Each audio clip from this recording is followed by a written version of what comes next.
My dad was special.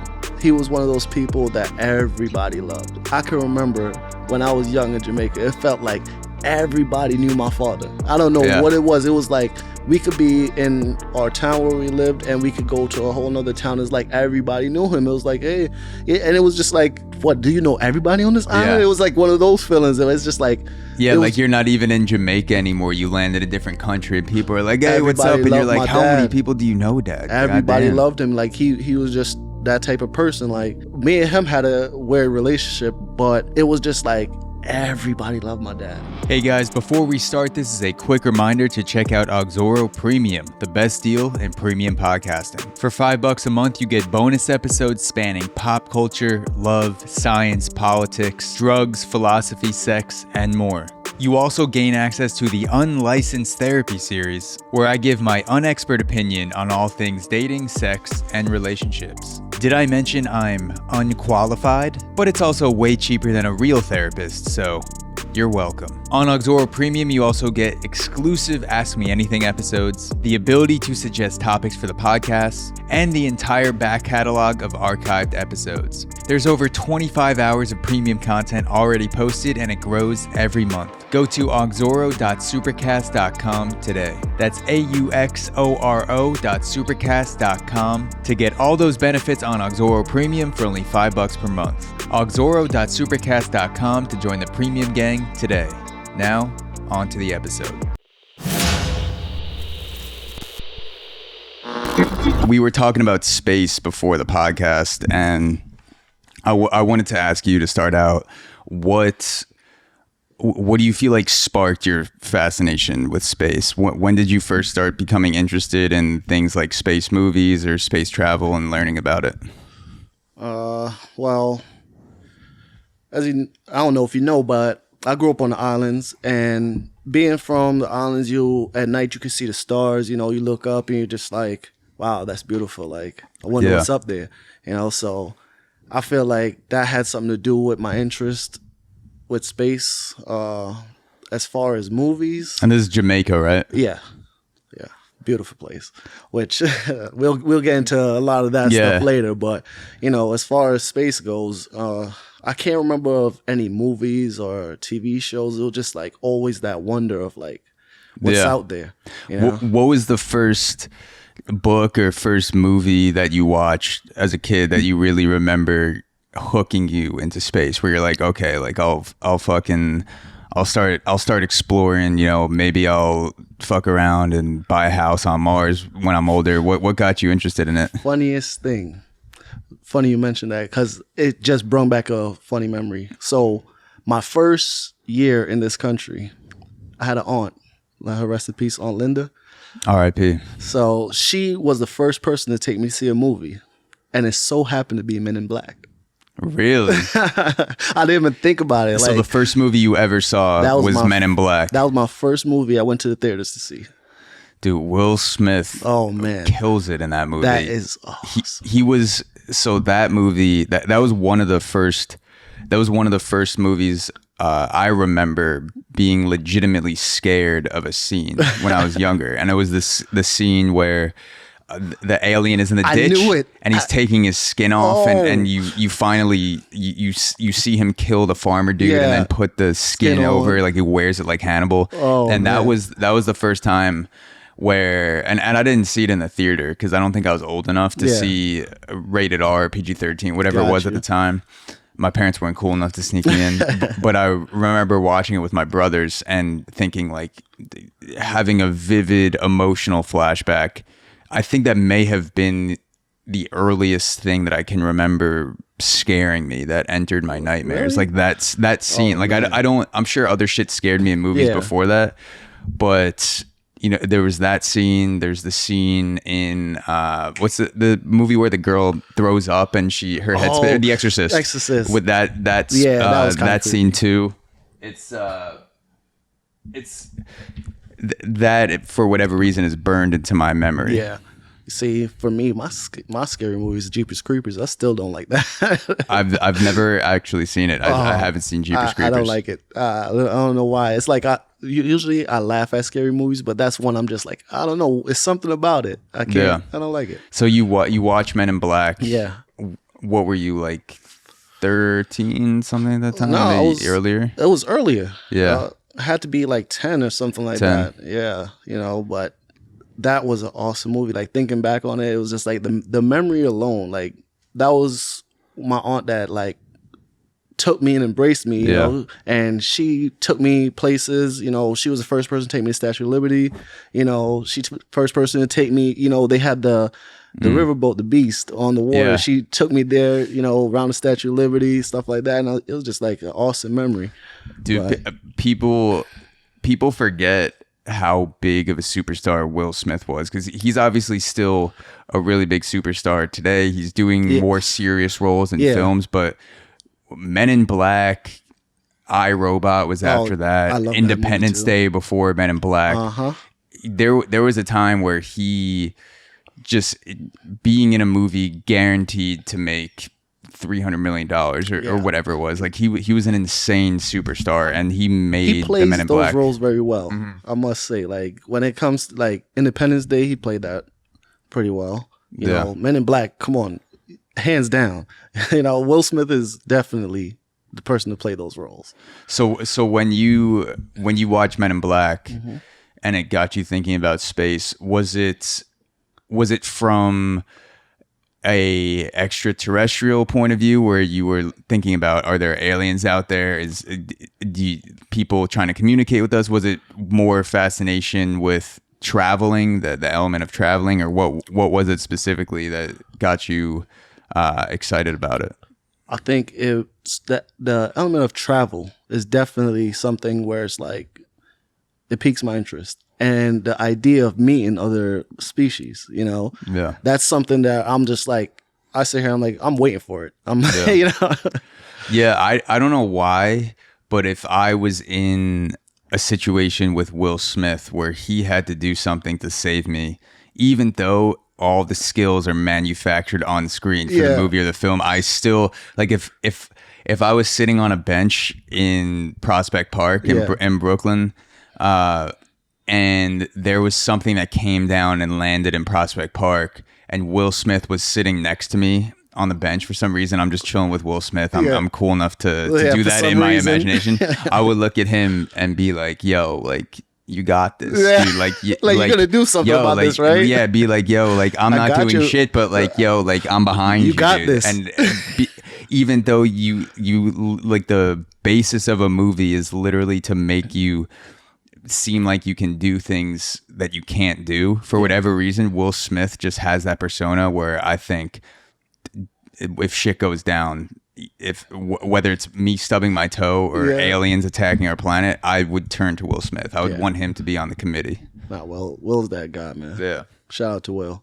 So is there anything, other movies after Men in Black or other books, things you looked into? You see, I'm a Star Trek fan. I love Star Trek. I'm even watching it right now. I was so mad. I was watching Star Trek on Hulu, and I was like, last season, I'm like, all right, I'm going to finish this up before I go on to the next one. Yeah. And before I could finish watching it, they took it down. So really, I was so mad because it was just like, you know, those last few seasons, you're like, all right, this is the end. I don't remember what happened. I want to remember what happens, you know? So what do? You have to pay for it then to see the rest of it? I don't know. Like, I guess I either have to buy it, find it on another streaming site or something of that sort. But I was just like, you know what, whatever, when it comes back, I'll probably remember half of it anyway. I'll rewatch it. But what I did was I started watching Enterprise, which I think like all of them are good, but Enterprise, Voyager, and I can't remember the name of the one I was watching, but those are my top three. You know. What do you think about the movies, Star Trek? Because I've seen the movies. I've never seen the show. You don't like the movies? I don't like the movies. I don't. What don't you like about it? I don't know. I don't feel like they do the series justice. What's something that's in the Star Trek series that you would like to see more of in the movies? Something when you watch the movies, you're like, I wish they would pay attention more to this shit. Alien encounters, when they like go out and meet other, civilizations. Yeah. It's always like an action scene, which is cool. Everybody loves a good action scene. Yeah. But I just feel like for the type of series that Star Trek is, the action scenes aren't really what it's all about. At least for me. Yeah. Yeah, it's like sometimes I feel like movies will put so much action to distract you from the fact that the story sucks. Yeah. It's blowing up. Something's blowing up every 5 seconds. Someone's running, screaming, bleeding. There's an action scene, which is great sometimes. Yeah. Sometimes you want to go to a movie to just like sitting in Transformers where Michael Bay is just blowing up shit every 30 seconds. Transformers, that definitely like. And it's a super simple. It's a super simple story. Yeah. Not complex, but the blowing up in Transformers, at least the earlier ones that I've seen, because I haven't kept up with all the ones that have come out recently. I've watched all of them. I've watched. They still hold up. They're good. I like them. Yes, and sometimes I feel like the director, the team that's making the movie is tapping into human psychology because they know we want to watch shit get blown up. People are drawn to it. Some people some people are like, I can't stand it. My mom doesn't like it. She'll like walk out of if I'm watching something downstairs with my dad or my brother, she'll walk out with, she's like, oh, I can't stand violence. Yeah. And I'm like, Mom, that's a paper cut. Like you're literally walking out of the movie because this guy stubbed his toe or sliced his finger. But I think there's an element of human psychology where people crave violence and shit blowing up. And if you blow up a number of things in sequence, it's hard to look away. Yeah. And sometimes I feel like there are directors that take advantage of that fact and don't develop the story and don't develop the characters as well as other movies where shit still blows up, but it's still a good story. And so I'll watch a movie and I'll feel entertained. And at the end of it, with the ones that don't really have a story, I'm like that was cool, but I feel like I didn't even I just watched a demolition, a digital demolition on screen. Yeah, sometimes you need the story and sometimes you need a mix. But for me, when it comes to like the way I look at it, when it comes to like, I'm just gonna straighten it out a little bit. Yeah, keep talking. The way I look at it from like this perspective of movies and things like that, I feel like you need stuff blowing up. I love action movies, so you need it. I would not say, hey, we should stop making movies with things blowing up. But sometimes you got to tone it down a bit, just so people can enjoy what's actually going on. And for me, that was the case with Star Trek, the movie. Yeah. They didn't need to do all the action and all that crap. It was like, this is not the movie for it. Yeah. But the director knows best. Yeah. That maybe they'll remake a Star Trek with Will Smith. Well, they are making another one. Really? Oh, that would be good. That would be good. We should actually kick that to him. Like, hey, throw Will Smith in there. I'll mention it to him on our weekly call. I'll tell Will. I'll be like, yo, what's up? You gotta start that Got Star an idea Trek for you, man. But I feel like he's a good action star because he can sit in those emotional pockets and make you feel something in the story outside of the action.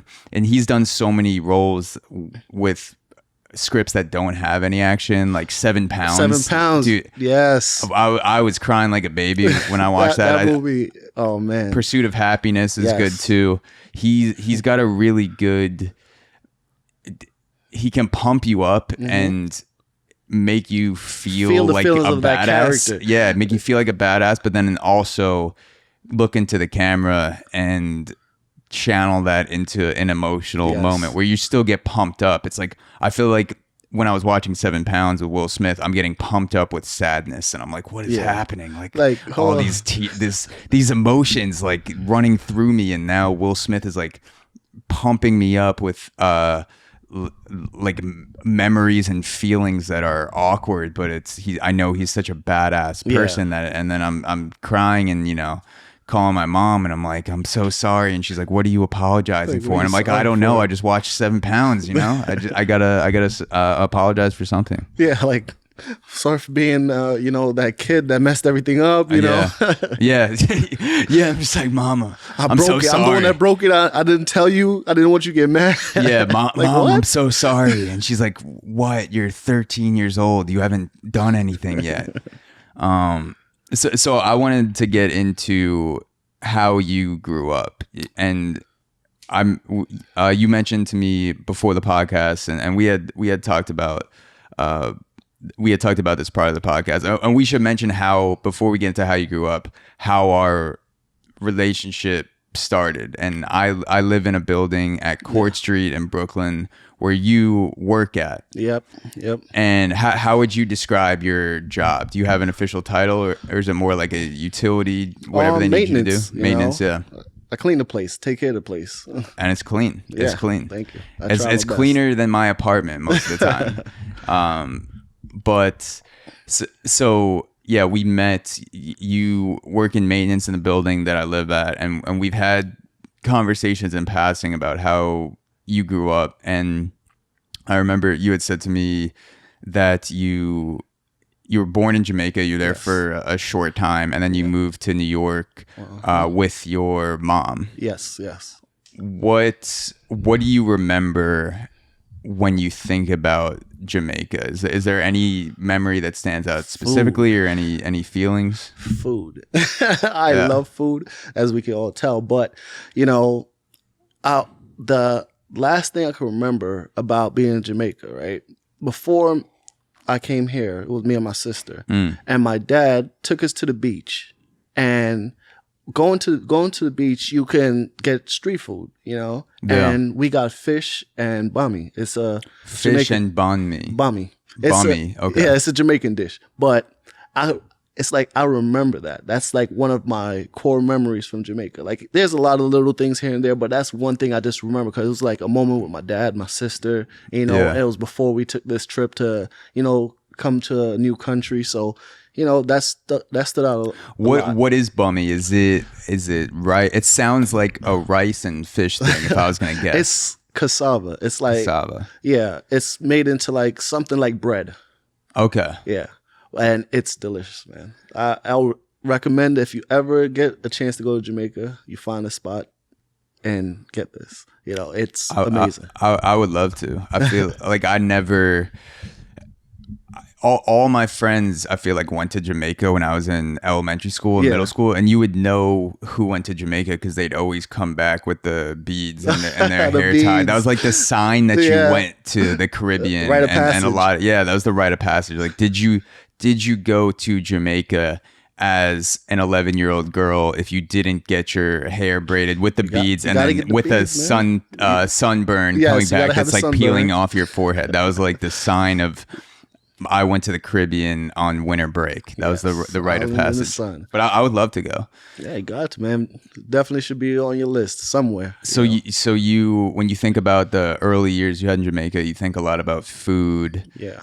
And the bummy specifically. Yes, that was like, I don't know. It's a recurring memory. Is just because of just the significance of being with family. Leaving for a long time. So I guess that just stuck with me. Do people have a different relationship with food in Jamaica than they do in New York? Because I feel like everything is so quick here. Is so quick. Yeah. Like the food, like, all right, put it to you like this. If I go to a Jamaican restaurant, you can always tell if the cook is actually cooking it properly. It's gonna have a specific taste, especially from someone that you've been eating this food for almost your whole life. So if you go to a Jamaican restaurant, you're sitting there eating, you're like, something is off about this. You'll be able to tell just like that.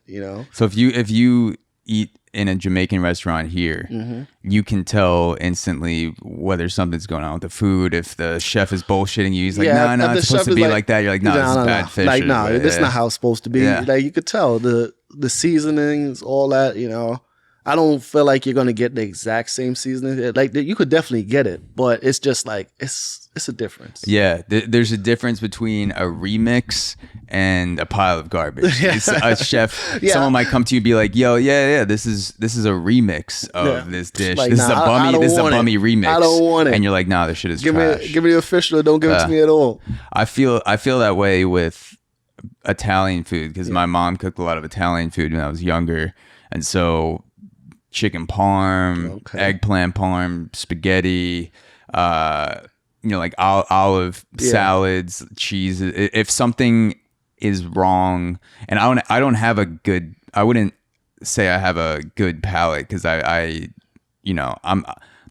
I'm not as picky about food. I love I love a lot of types of food. I love when people cook for me, but I also don't cook super well for myself. Like I'll just put salt and pepper on my chicken and I'll just be like, that's good enough for me.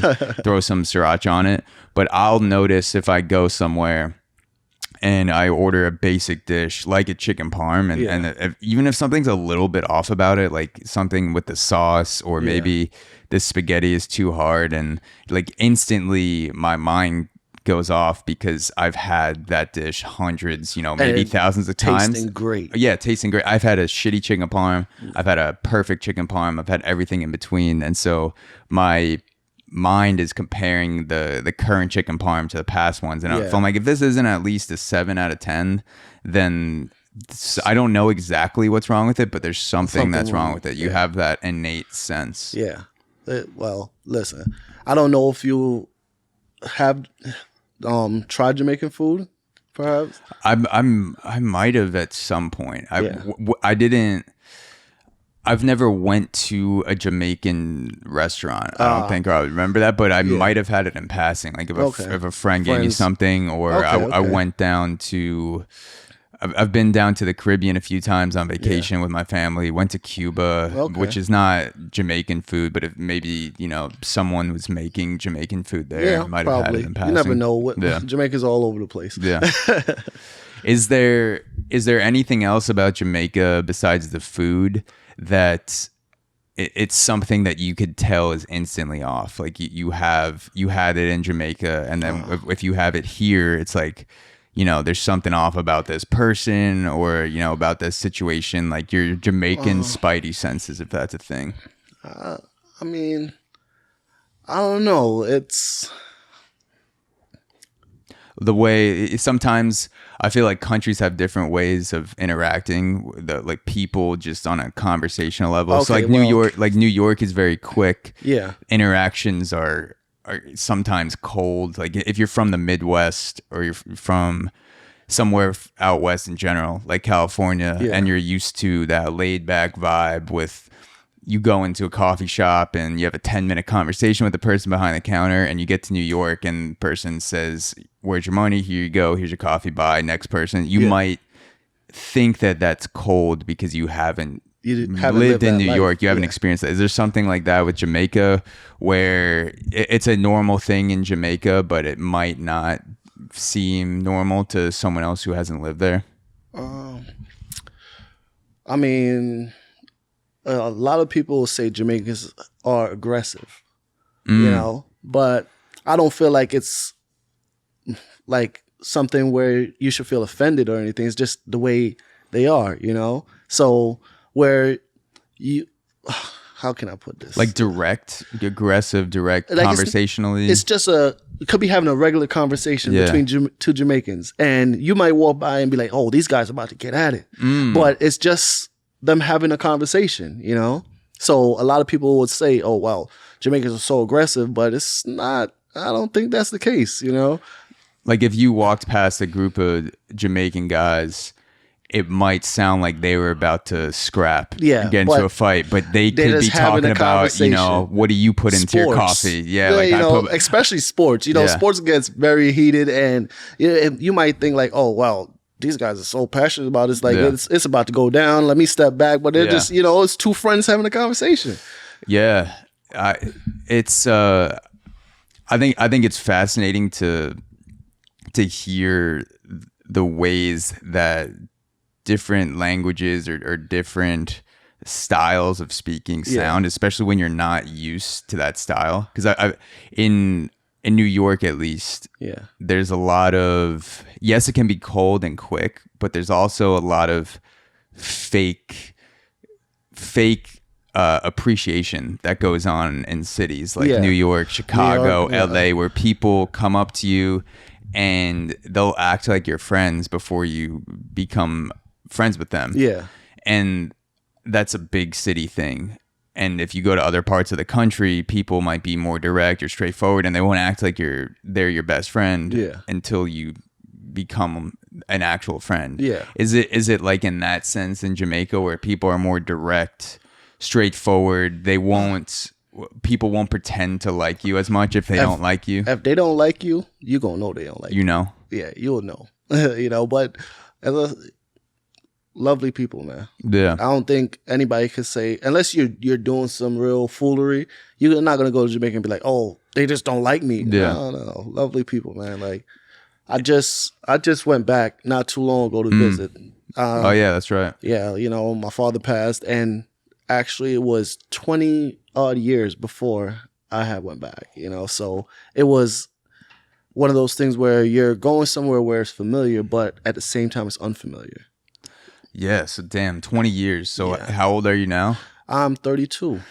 So fuck. 12 years old, 32. So you went back, your dad passed away. I'm sorry. Thanks, man. My condolences to your dad, and I'm sure, he's if he made you, he sounds like he was a cool guy. Listen, my dad was special.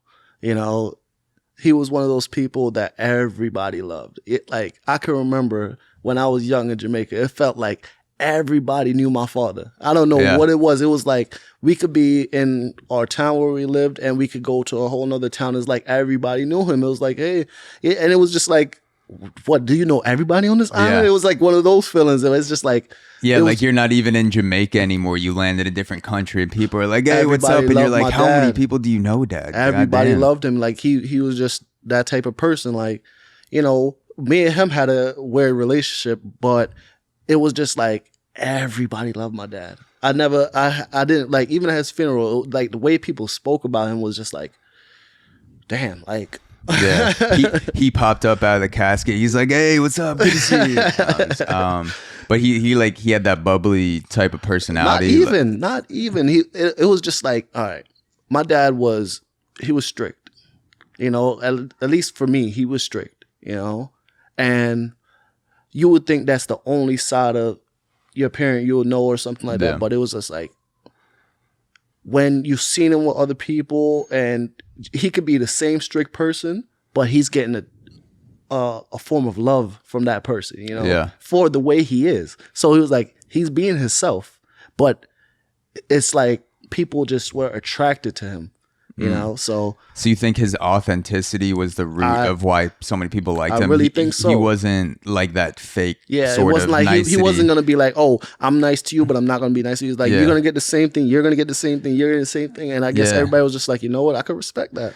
Yeah, people are drawn to that. I'm drawn to people who are like that, even if they don't like me. There's a respect that I feel for that person that'll say straight up, I don't like you, or I don't like the thing that you did. And I'm like, damn, that doesn't feel great to hear, but I like that you're saying it to my face. I like that you're being going behind my up. back talking to the next person like, hey, I don't like this guy. And then you come in my face and you're like, hey, how you doing? Like, like he was not like that at all. Yeah, and friends that will be straight up with you if you fuck up or tell me straight. Yeah, that's my thing. I like tell me it straight. If I'm doing something wrong to you, I'd rather you come to me and say, hey, look, this is what you're doing. Don't have me guessing and be like, hey, why you acting funny? Like tell me straight out that maybe I could do something about it. But if I don't know, it's like, what do you want me to do? Yeah, and so your dad was that guy that everyone liked because he was authentic. Do you feel like you picked up that skill from your dad? Because that is a skill. I didn't realize it when I was younger.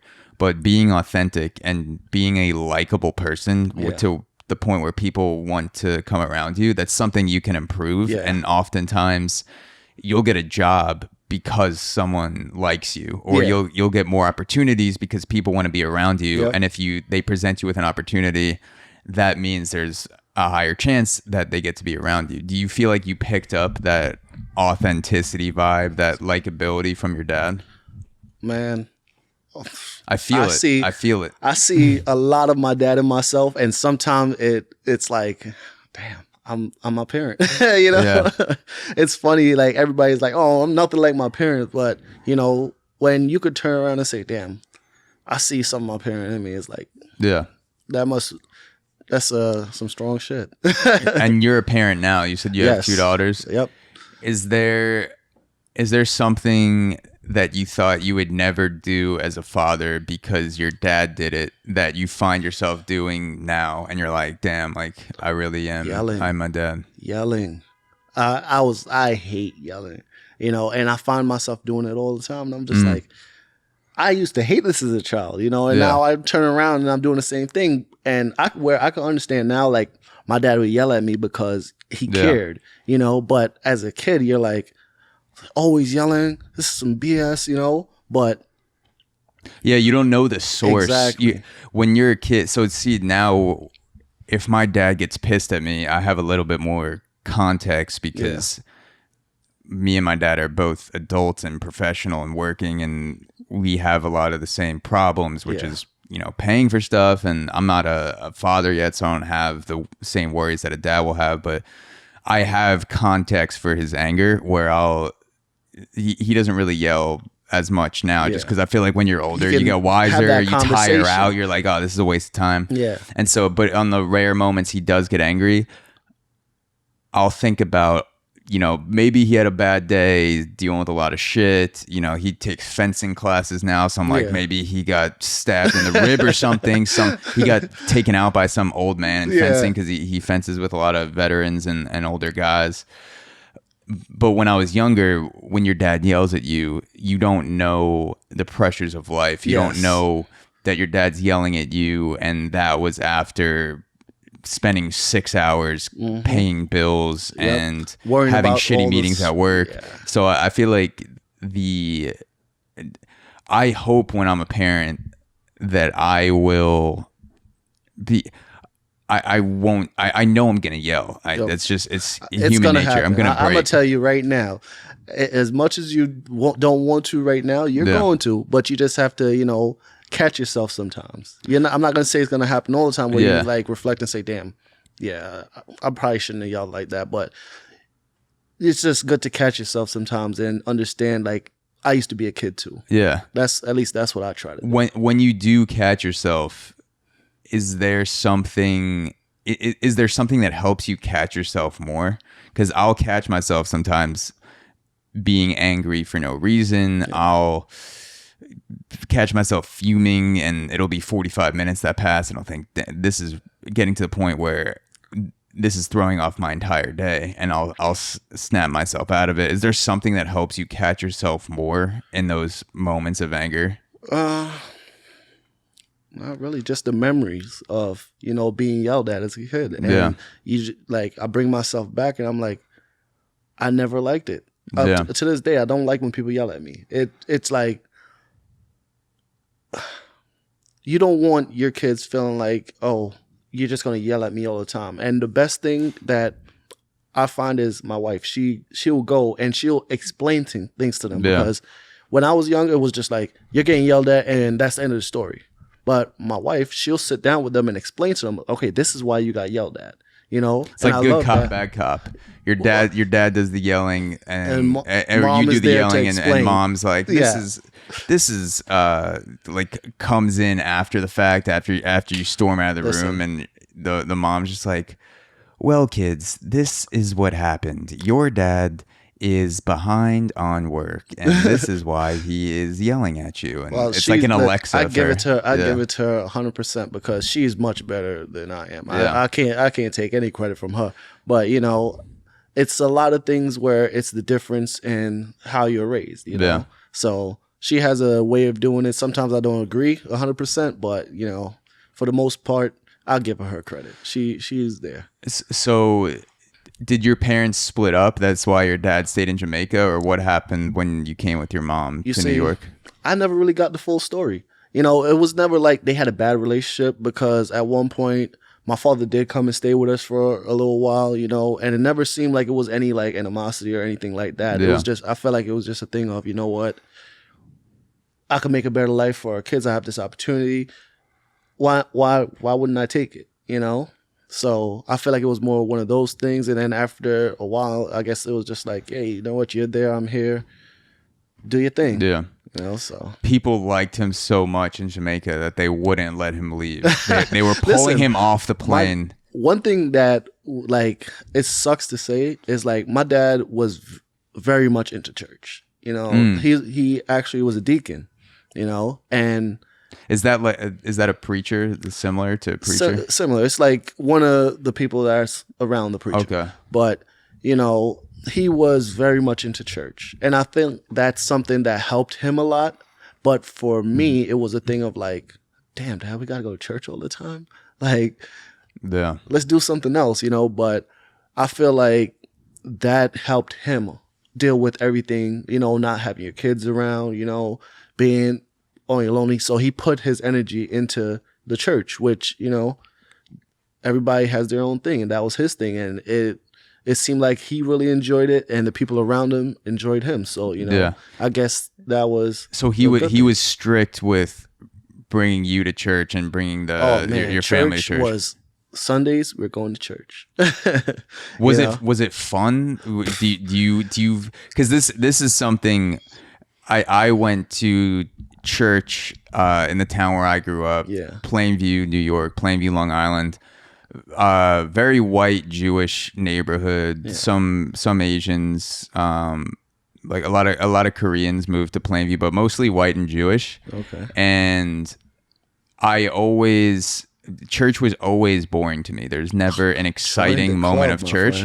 But okay, here's the thing. People will say that black churches are more fun than white churches because I don't know. Story for you. I've never been to a black mass. Yeah. But I mean, this is what white church is. It's a 95-year-old lady playing the organ that looks like she's gonna die at any moment. It's either a priest that's too old to speak loud enough to hear what he's saying, or they'll bring in a foreign priest, which is fine, but a lot of times they don't speak English as well, so we can't understand what he's saying. And then every single note is just every single musical note just kills your soul. It's like literally the organ just, there's no energy, there's no amount of positive energy in church. And then they're like, come back or else you'll die, or else you'll go to hell. Like, come back every week or else you'll go to hell. Give us $20. And I always felt like you should be paying me to come here because there's no entertainment value. I'm like, you're competing with MTV. You're competing with going to a Mets game. Church has to take responsibility for making shit entertaining. And in the back of my mind, I'd always heard that black church was better than white church. When you see energy, lots and lots of energy, you know, that's one thing. But the thing that killed it for me was just like, oh, you guys scream way too much. That was my saving grace to stop me from going to church. Like, this is the funniest story. Yeah.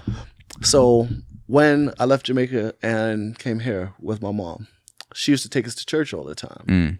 So I didn't, you know, no kid really wants to go to church or whatever, but I was like, all right, whatever. I guess I have to go. You're a kid. Your parents are going, they're taking you with them. So I'm going with her. And one day I'm sitting there and it's just like the preacher's going on and on and on. And I'm like sitting in the back and I'm just like, I can't do this anymore.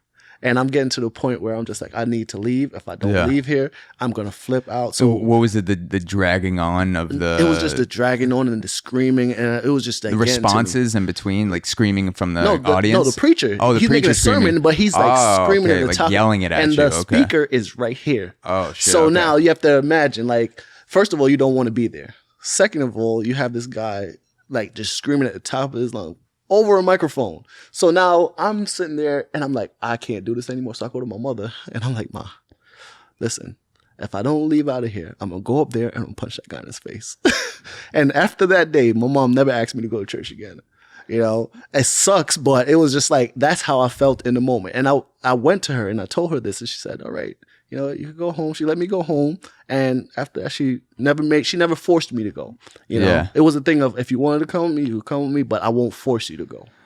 I wish I wish I used that excuse, punching people in the face to get at them more shit. I felt bad for saying it, but that's just how I felt in the moment. Because you have to remember, I'm at a place I don't want to be. There's a speaker right here in my ear, and this guy is screaming at the top of his lungs, and I'm just like, God, man, save me, somebody, please. Yeah. And I just was like, yeah, I need to get out of here. So once I said that to her, she said, listen, I'm not going to force you. Like if my mom told me to take out the garbage, and I said, listen, Mom, I could take out the garbage, but if one of our neighbors is out there, you know, I might punch her in the face. I might punch her in the face. I think my saving grace is that I was in the church when I told her, because I don't feel like if I said that at home, it would have went the same way. But you know, do you think it was for a reason? Do you think it was she felt bad that you felt so bad, so that she said, okay, you don't have to go anymore? Or do you think she just didn't want to have a scene where her son is on World Star Hip Hop, like World Star the next day? It's like, well, kid I don't think World Star Deacon in the face around that time, but it'd have definitely been, she'd have had to find a new church probably, you know, no one wants to do that. If that happened today, you'd be a TikTok star for sure. I would be. You make your mom money because you could monetize the punching the deacon in the face. Man, listen, I don't think I'd have survived another day if I did do it. But you know, as I said, it's like having parents that will at least try to understand. Yeah. That's the greatest thing any kid can ask for, because some parents, they just don't want to hear it. They don't care, you know. And I was lucky enough to have a mom that was like, okay, you know what? Probably when I was a kid, I didn't want to do this either. Yeah. So you know what? I'm gonna let you live. But just don't get in no trouble out there, because then you're going to be right back to square one. If the podcast is not doing well 10 years from now, I'm just going to start punching guests in the face and then put it on World Star Hip Hop and just start fights. It'll be like a World Star podcast, and at any moment, the thing is you could get punched in the face, and I could also get punched back, and then then you start a fight. Get it going. Anything for the views. You know, for the views, man. And if I have a priest or a deacon on the podcast, that just makes it better, because it's like you're fighting God. Remember what your church said. Now you might go to hell. You got to go back. Yeah. Oh yeah. I'm sold. I'm in hell for sure already. So I don't got to worry about it. I'm not a big fan of church. Like if there's a funeral, something of importance, I will go. I'll sit there. I'll suffer through it. But I don't feel like I'm the type that's gonna go and sit through a whole church sermon. It's just not for me. And how bad did you want to leave your dad's funeral? Well, the funny part is my dad's funeral was experience, because a lot of my family that some of them I had never seen were there, you know, and just the church that we did the funeral in, that's the church that I used to go to when I was a kid. Okay. You know, so it was a lot of good experiences going back, but it sucked for the reason I was going back, because it was so crazy how everything happened. And again, we have a lot of stuff to go through, but I spoke to my dad maybe a week or two before he passed, right? Was it expected? No, because when I spoke, like, it was so crazy. I spoke to my dad. He wasn't feeling well. You know, he was going through a lot. He was like, oh, I have to make these doctor's appointments. And it was something unrelated. Like, he was having pains or something in his throat, and he was trying to get into the doctors, and they kept pushing him back. And I'm like, this is crazy. Like, why do they keep pushing your appointment back? He's like, you know, COVID and everything, so we can't really, you know, move too much. And I'm like, all right, you know what? How you feeling? Asking him all this stuff. And he's like, you know, I'm all right. You know, I'm in a little bit of pain, but nothing I can't deal with. So I'm like, all right, cool. So now I'm like, you know, Dad, I'm becoming a citizen soon. In the next couple of weeks, I'm going to do my interview and all this stuff, and I'm become a citizen. So he's like, oh, you know, that's great. I'm like, yeah, I'm coming to see you. As soon as I get through this process, it's only a couple more weeks to go, and I'll be finished, and I'm going to come see you. He's like, you know what? Son, don't worry about it. Nothing happens before it's time. That's the last thing he says to me, you know? And I'm just like, wow. You know, so nothing happens before it's time. Yes, that was his big thing to say to me. You know, like anytime I would say, Dad, I want to come see you, this, that, and the third, you know, come spend some time down there. Because I always wanted to go back to Jamaica, at least, you know, visit, see family, learn a little bit of what I missed out on or whatever. And he would always say, look, son, nothing happens before it's time, you know? And I was like, all right, you know. That's deep. Yeah, it feels so crazy, because that same week, like we speak or whatever. I'm like, all right. He usually calls me every week or every other week. So I was like, all right. So the next thing I know, I'm getting a message on my phone saying, hey, look, your dad's not feeling so well. I had to take him to the hospital. I was like, oh, man. I was like, maybe I'm thinking, oh, maybe it's the thing he was complaining about, whatever. Then it's like, oh, well, they think he has COVID. I'm like, oh, man. And once I heard that, I was like, damn. Was he a generally healthy guy before that, or what was he dealing with anything? He was dealing with a few things. Like, he had cancer. He beat it, So I'm like, listen, whatever he's got going on right now, he's gonna pull through. It ain't nothing. He's been through worse, So when I heard he had COVID, I was just like, damn. I know what COVID did to me. So now I'm like, I don't know. But I'm like, nah. He's going to be all right. Yeah. He's going to be all right. Next thing I know, they're like, yeah, he's gone. I'm like, you got to be kidding me. Like, I had just finished doing my citizenship process. And the next thing you know, I'm trying to get a rush passport to go to his funeral. And I'm just like, ain't that a kick in the nuts? God damn. But, went down, visited just some family. Super quick turnaround. Listen, found out. And then, I went down the 10th. The 11th was the funeral.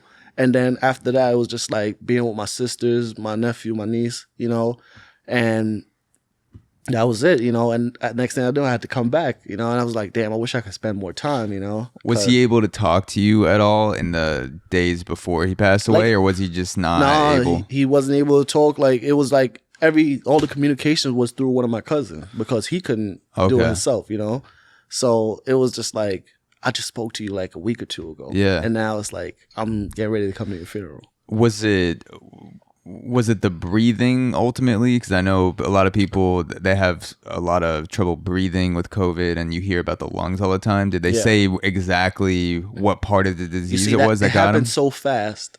I didn't even know what hit me, Before, like, it went from getting a text message saying that he wasn't doing so good, I take him to the hospital, and within a couple of days, it was like, hey, that's it, Pop's gone.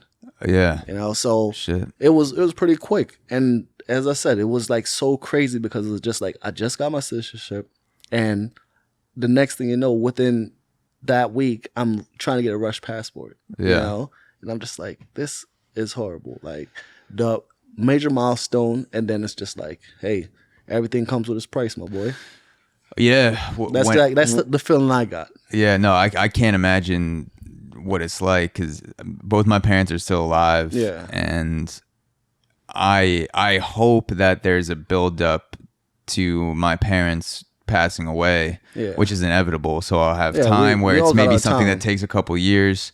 But maybe it won't be. It might just be one day my parents are fine and, maybe something happens to my mom or my dad. And I can't imagine what that would be like to have such a quick turnaround, to see your dad healthy, to hear him healthy, and then all of a sudden he's gone. I would feel like it was almost a sick joke in some way. Like, this can't actually be really real. Like, is this reality, or am I in the metaverse right now? Like that. Yeah. It was just like, how do you go from getting like one of the most exciting news, something you've been waiting for like your whole life, basically. At least that's what it feels like to me, because basically it is my whole life, So you're waiting for something your whole life, you finally get it, and then it's like, hey,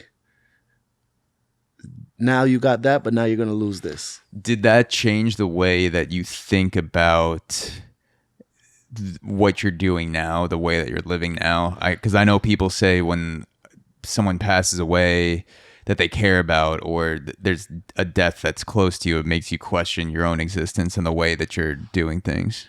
Man, I don't really question what I'm doing. It's just like, it makes you want to do better, You want to do better for yourself, for, the people around you. You want to be able to leave a good impression when you eventually get to that point, And I feel like my dad, he left a great impression because everybody, it was so crazy because the funeral in Jamaica at that time was restricted because, COVID and everything. So you had to have a limited amount of people at the funeral, and so much people wanted to go.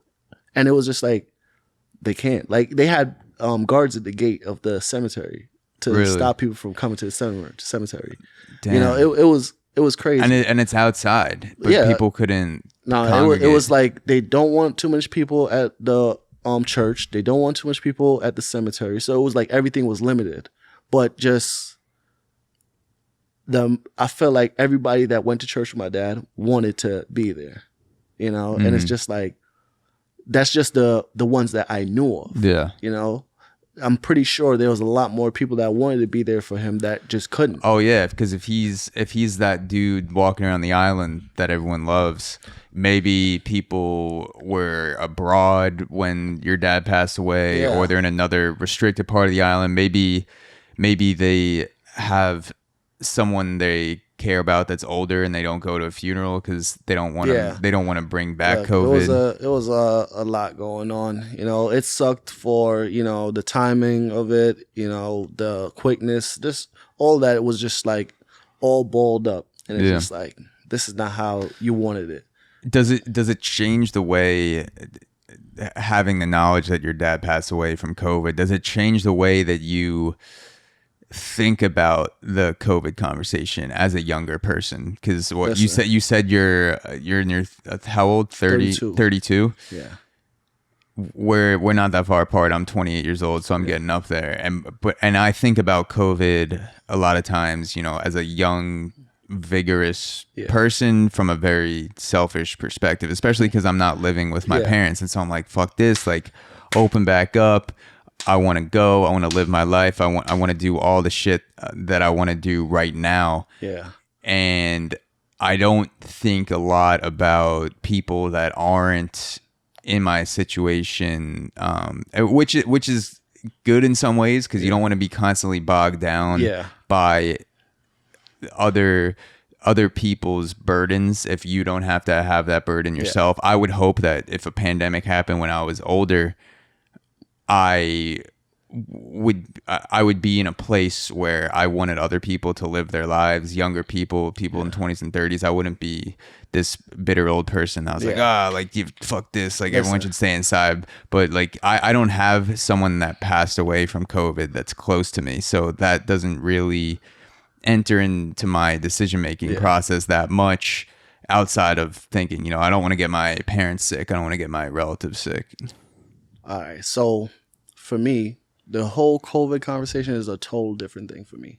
Because I don't know if you know, but 2020, I was in a hospital with COVID. 2020? Yeah. April 2020. Really? I was in the hospital. Are you patient zero? Did you go to Wuhan? So listen, I don't know where. Did you work at a building in Wuhan and then you I felt like it. Yeah. I felt like it, you know, like. God damn. It was like this thing got announced, and, you know, it felt like right after I'm like in the hospital, like, what the hell hit me? Dude, that must have been super scary, because that was before the public really had a bunch of information on it, where it could be AIDS or it could be a cold. Like, we weren't sure yet. It's like, what's going to happen? My experience with COVID is something I will always remember. I will not forget it, because it went from spending a month or two in isolation at my house, like withering away, like literally can't eat, can't sleep well, you know, feeling like absolutely horrible, you know, trying to figure out what the hell's going on, and there's no answers, you know. It's like, while I was sick at home, I think it was 2 to 3 times I called the ambulance to come and get me, to take me to the hospital. And I think it was the first 2 times they wouldn't take me. It was like, one was like, listen, you're better off at home, like, stay home, you could get better care at home. At least you have your wife here to try to help and take care of you, right? And now that's a whole nother thing, because now you're like, hold up, if it's doing this to me, what if she gets it, you know? And then you have 2 kids. It was just like a whole mind fuck. But then the second time, it was just like, listen, don't go. You see what's good. Like, and the worst thing I think I did was turn on the news, right? So the EMT was like, listen, there's people going to the hospital and they're leaving out in refrigerated trucks. And I'm like, that's bullshit. Like, you just don't want to take me. Turn the freaking people are, you think they're treating people in refrigerator? People are dying and they're being placed in refrigerator trucks because there's no room. Yes. Okay. And I'm like, that is fucking bullshit. Like, just take me to the hospital. Turn the news on, and what's the first thing I see? people like refrigerated trucks outside the hospital. I'm like, okay, whatever. But now, the last time they took me, but I remember vividly, the EMT came to the house and I was like, fucked, bro. I was just like, yo, this shit ain't good. And this is the second time you got it had to be the second time. I can't even recall how many times they came, but the last time they came. This is the second time you had COVID? No, the first time. First time you had COVID. Okay. I didn't get a second time. So this is still April 2020. Yeah. So the EMT came to your house a few times. Yeah. So now one of them, I was just like, look, something's wrong. Like I couldn't drink. I couldn't eat really. It was just like, it sucked. So I was like, I asked him like, hey, can you at least give me an IV? And they're like, look, we're not supposed to, but they stayed there and gave me that IV. And to this day, I really feel like that's what helped me out. Why did they say they're not supposed to? I don't remember the whole thing. Remember, I'm like fucked at this point. Like I'm foggy. Everything is like all the thoughts that you don't want in your head are going on, all this stuff. And it's like, they're like, listen, they stayed there, they gave it to me, and then they went about their business. The third time I called, couldn't breathe. It was horrible. They took me to the hospital. And then I'm like, I feel so lucky because I went to the first hospital and they were like, look, they gave me oxychloroquine. I was like, I remember that so vividly because it was all over the news. You remember it was all over the news when Trump said it, everyone was just like, yeah, fuck that, I'm not going to take it. Or people were like, give it to me right now. Like, listen, I'm going to. It was so politicized, that drug being politicized, you know, it was very weird. It's so crazy. Like, it's so much with this for me. And the doctor was like, listen, it's not much we could do for you here, but what I could do for you, I could transfer you. So they transferred me into the city. And by some miracle, I got great doctors, you know, and it just felt like it all lined up. It was just like, we got you. You know, they took care of me. And at one point, it was so What did they bad. do that was different that the first doctors weren't doing? It wasn't like the first doctor wasn't doing anything. It was like he understood, like, look, we don't have a lot of information. They're doing a lot of work here, and you might have a better chance of getting the help you need here. And he made it happen, you know? So I was like, all right, cool. I get to this other hospital, and I'm there for almost a month. You know, at one point, I couldn't speak, bro. Like, I mean, you see how we're speaking right now? Yeah. I could not do this. You were in the hospital for a month. Almost a month. Not able to speak. And when I tell you, I couldn't, like, what we're doing right now, me speaking to you like this, I couldn't do it. Like, not even if I tried my hardest, I couldn't do it. So this is the OG strain, Wuhan strain 2020. I mean, you got hit hard as fuck. Got slammed. And I mean, speaking was a task. Like, I could only make out one word at a time, and that was hard. You know, mentally, did you feel like your brain was sick too? Did you feel like you couldn't process shit? It was, everything was messed up. It was just like, bruh. That's so weird that the first EMTs wouldn't give you an IV because an IV. It wasn't that. It's not like I didn't ask them for it. Yeah. The first ones, they were just like, look, we don't think you should go to the hospital. Remember, I'm young. Yeah. You know, older people are going in and they're not doing so well. So they're like, look, the hospital is filling up. You're young. You're going to make it. I guess that was the thought process back. Because remember, that was what was being pushed early on. Yeah. If you're young, you're fine. You should bounce back or whatever. So I guess they were just like, listen, you don't want to go there. You could get better care at home. Let your wife try to take care of you. You'll be all right. I'm guessing that was the thought process. And so with the IV, when this person said we're not supposed to, did they give you a reason? Did like they weren't supposed to stay at your house because remember the whole COVID thing. So they're not supposed to be in close contact with you for a long period of time, I'm guessing. Okay. So them staying there to give me the IV was like, hey, look, we're not really supposed to do this, but I'm gonna help you out because you're asking me to. Yeah, you know? It's. I mean, you know this firsthand with the early treatment because you had to go through treating yourself and then getting treated by EMTs and eventually going to the hospital. But I feel like there were no guidelines to treat yourself at home with COVID until it got so bad that you had to go to the hospital. That was the only thing that I was hearing early on. It was so crazy. It's just like, you're still talking to us, you're okay. And that was the part that was like, what? They told you you're still talking to us, you're okay? The thing is, you remember I was just telling you, I wasn't able to speak to you. I wouldn't have been able to speak to you. I'm guessing they were like, if you weren't close to that point, you shouldn't go to the hospital, because at that point you either needed to be on a ventilator or you needed some kind of critical care. You know, so it was like, I can't take you to the hospital to fill up a bed if you are able to, you know, if you could speak, you're fine. Yeah. That's so weird. It's a weird thing, but when you think about it, it's like, if you have, all right, you only have so much amount of space in each hospital. And if they're filling up at some crazy rate with people that can barely speak to you, and you get into a room now with someone that's like, yeah, I got COVID, and they're speaking to you clearly, you're like, you're not as bad as the other guy I just went and seen, and we had to leave him. Yeah. So I don't think we should take you where you can probably bounce back at home, because you seem like you're not that far gone. Yeah, I'm not a doctor, obviously. Listen, but it's like there are a lot of, by no means. There are a lot of vitals that could be off in your body. It seems like that would still allow you to speak. They will check your blood, all the stuff, like check your pulse, and they'll do what an EMT is supposed to do. You know, make sure that you're not like about to fall out and just die there. But at the same time, it's like, I cannot take you somewhere where it's going to be patients that's worse than you that need that space. Yeah, and give you a space where you might not even really need it. So they were so overwhelmed. They were using your speech patterns and on top of vitals as a way to see how bad are you. Exactly. So if your vitals were fine and you could also speak well, they would be like, you can't be that bad. Like, yeah, you're bad, but you're not as bad. We got other people here who can't even get a word out. Yeah, exactly. So, you know, I don't put any blame on any of them. You know, at the end of the day, they were doing what they're supposed to. You know, if you're not in critical condition, I'm not going to take you somewhere where you might even get worse from me taking you there. You know, so there was no. Yeah, and I feel for the doctors and EMTs that are extremely overwhelmed, and there was not a lot of information out early on, so they're going on the best information and resources that they have. It seems like there was no directed strategy for home care, for taking care of yourself. There should have been something early on saying, if you get COVID and you don't have to go to the hospital, do X, Y, and Z. Drink Pedialyte. Take vitamin D. Hang upside down. Like something.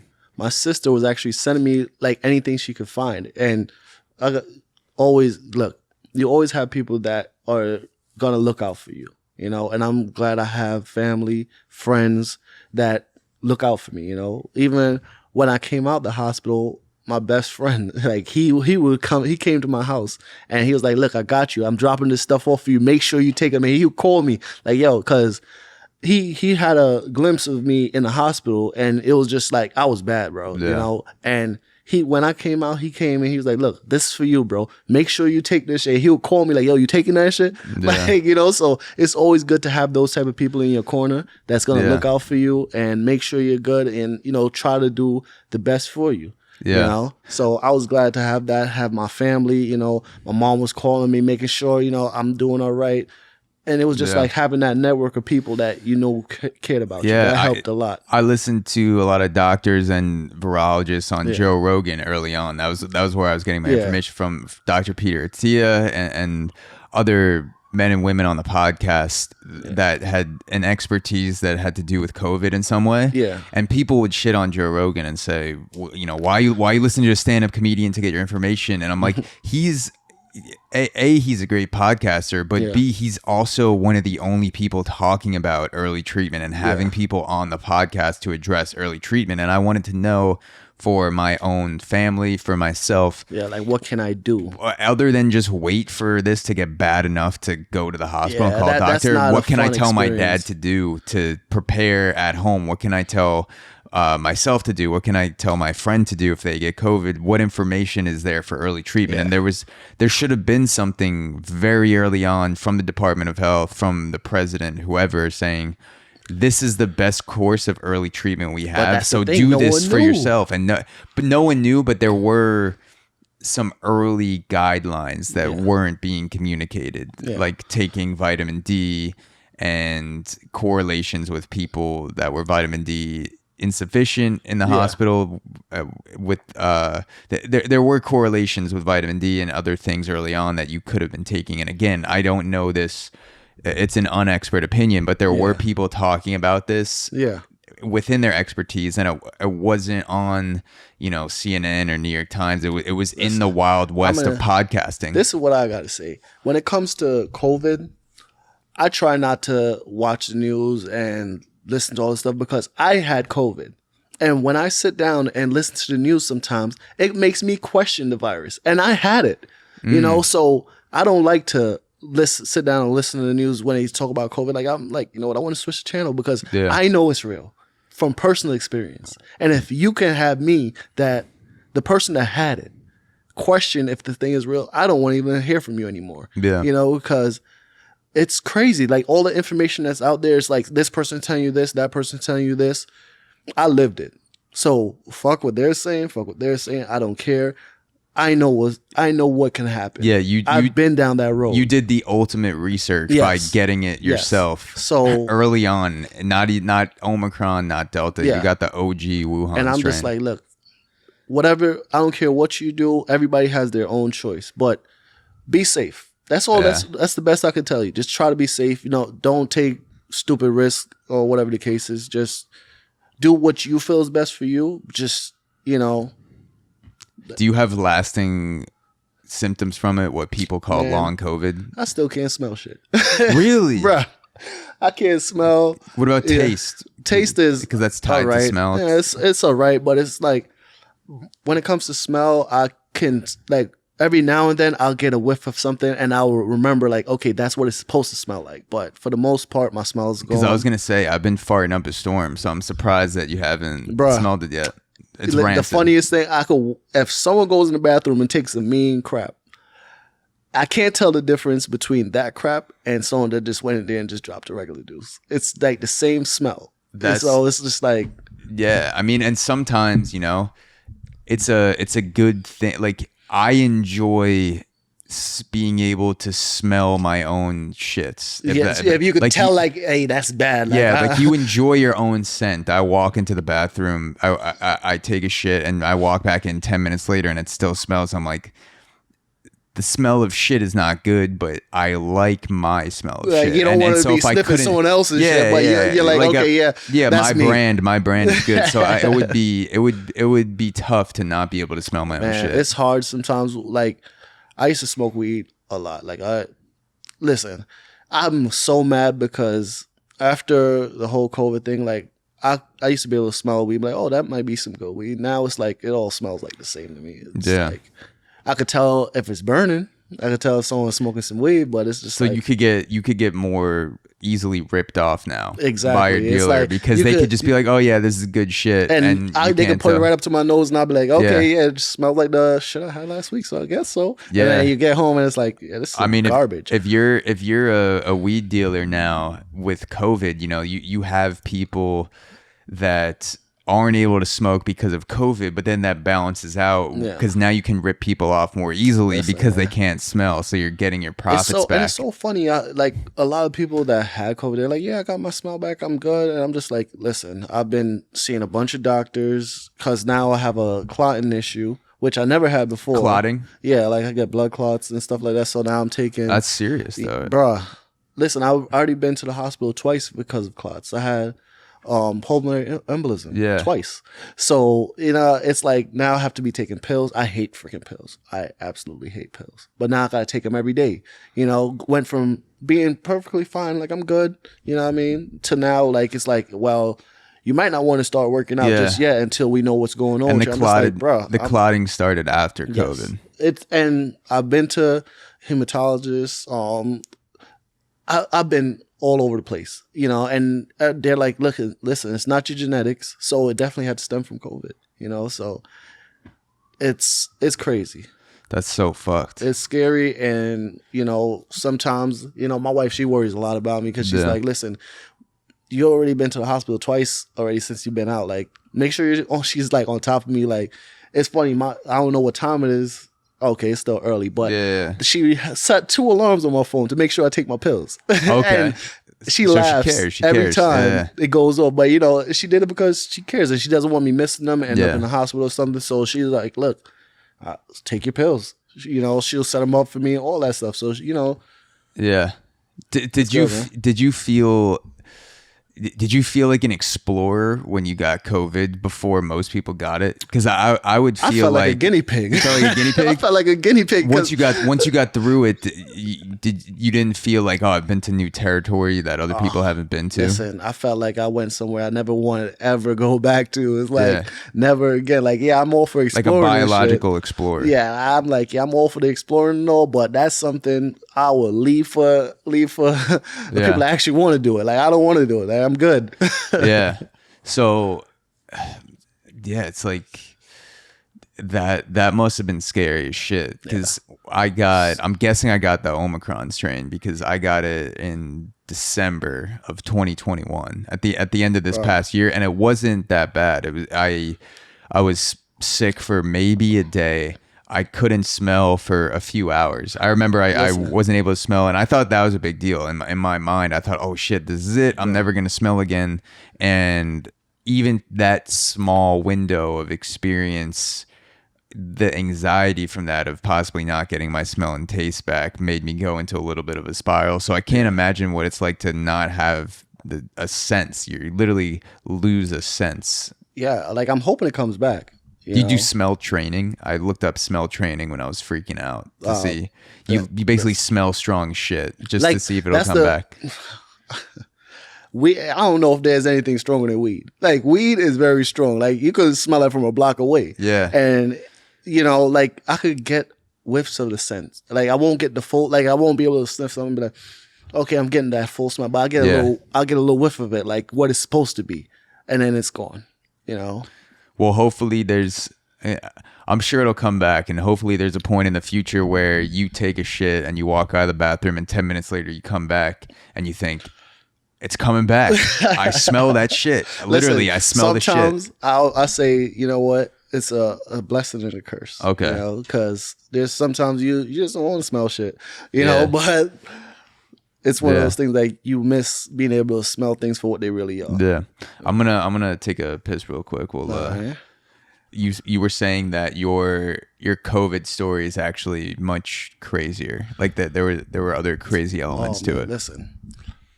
I gotta give it to my wife because it's so crazy. Me and her father got it at the same time, right? Around the same time he got sick, I was sick. So, and we lived in the same house. So he's down on one floor and I'm on the other floor. We were both sick. Now, her dad goes to the hospital. Mm-hmm. He passes away. Her dad also passed away from COVID? Yes. Jesus Christ. And here's the kicker.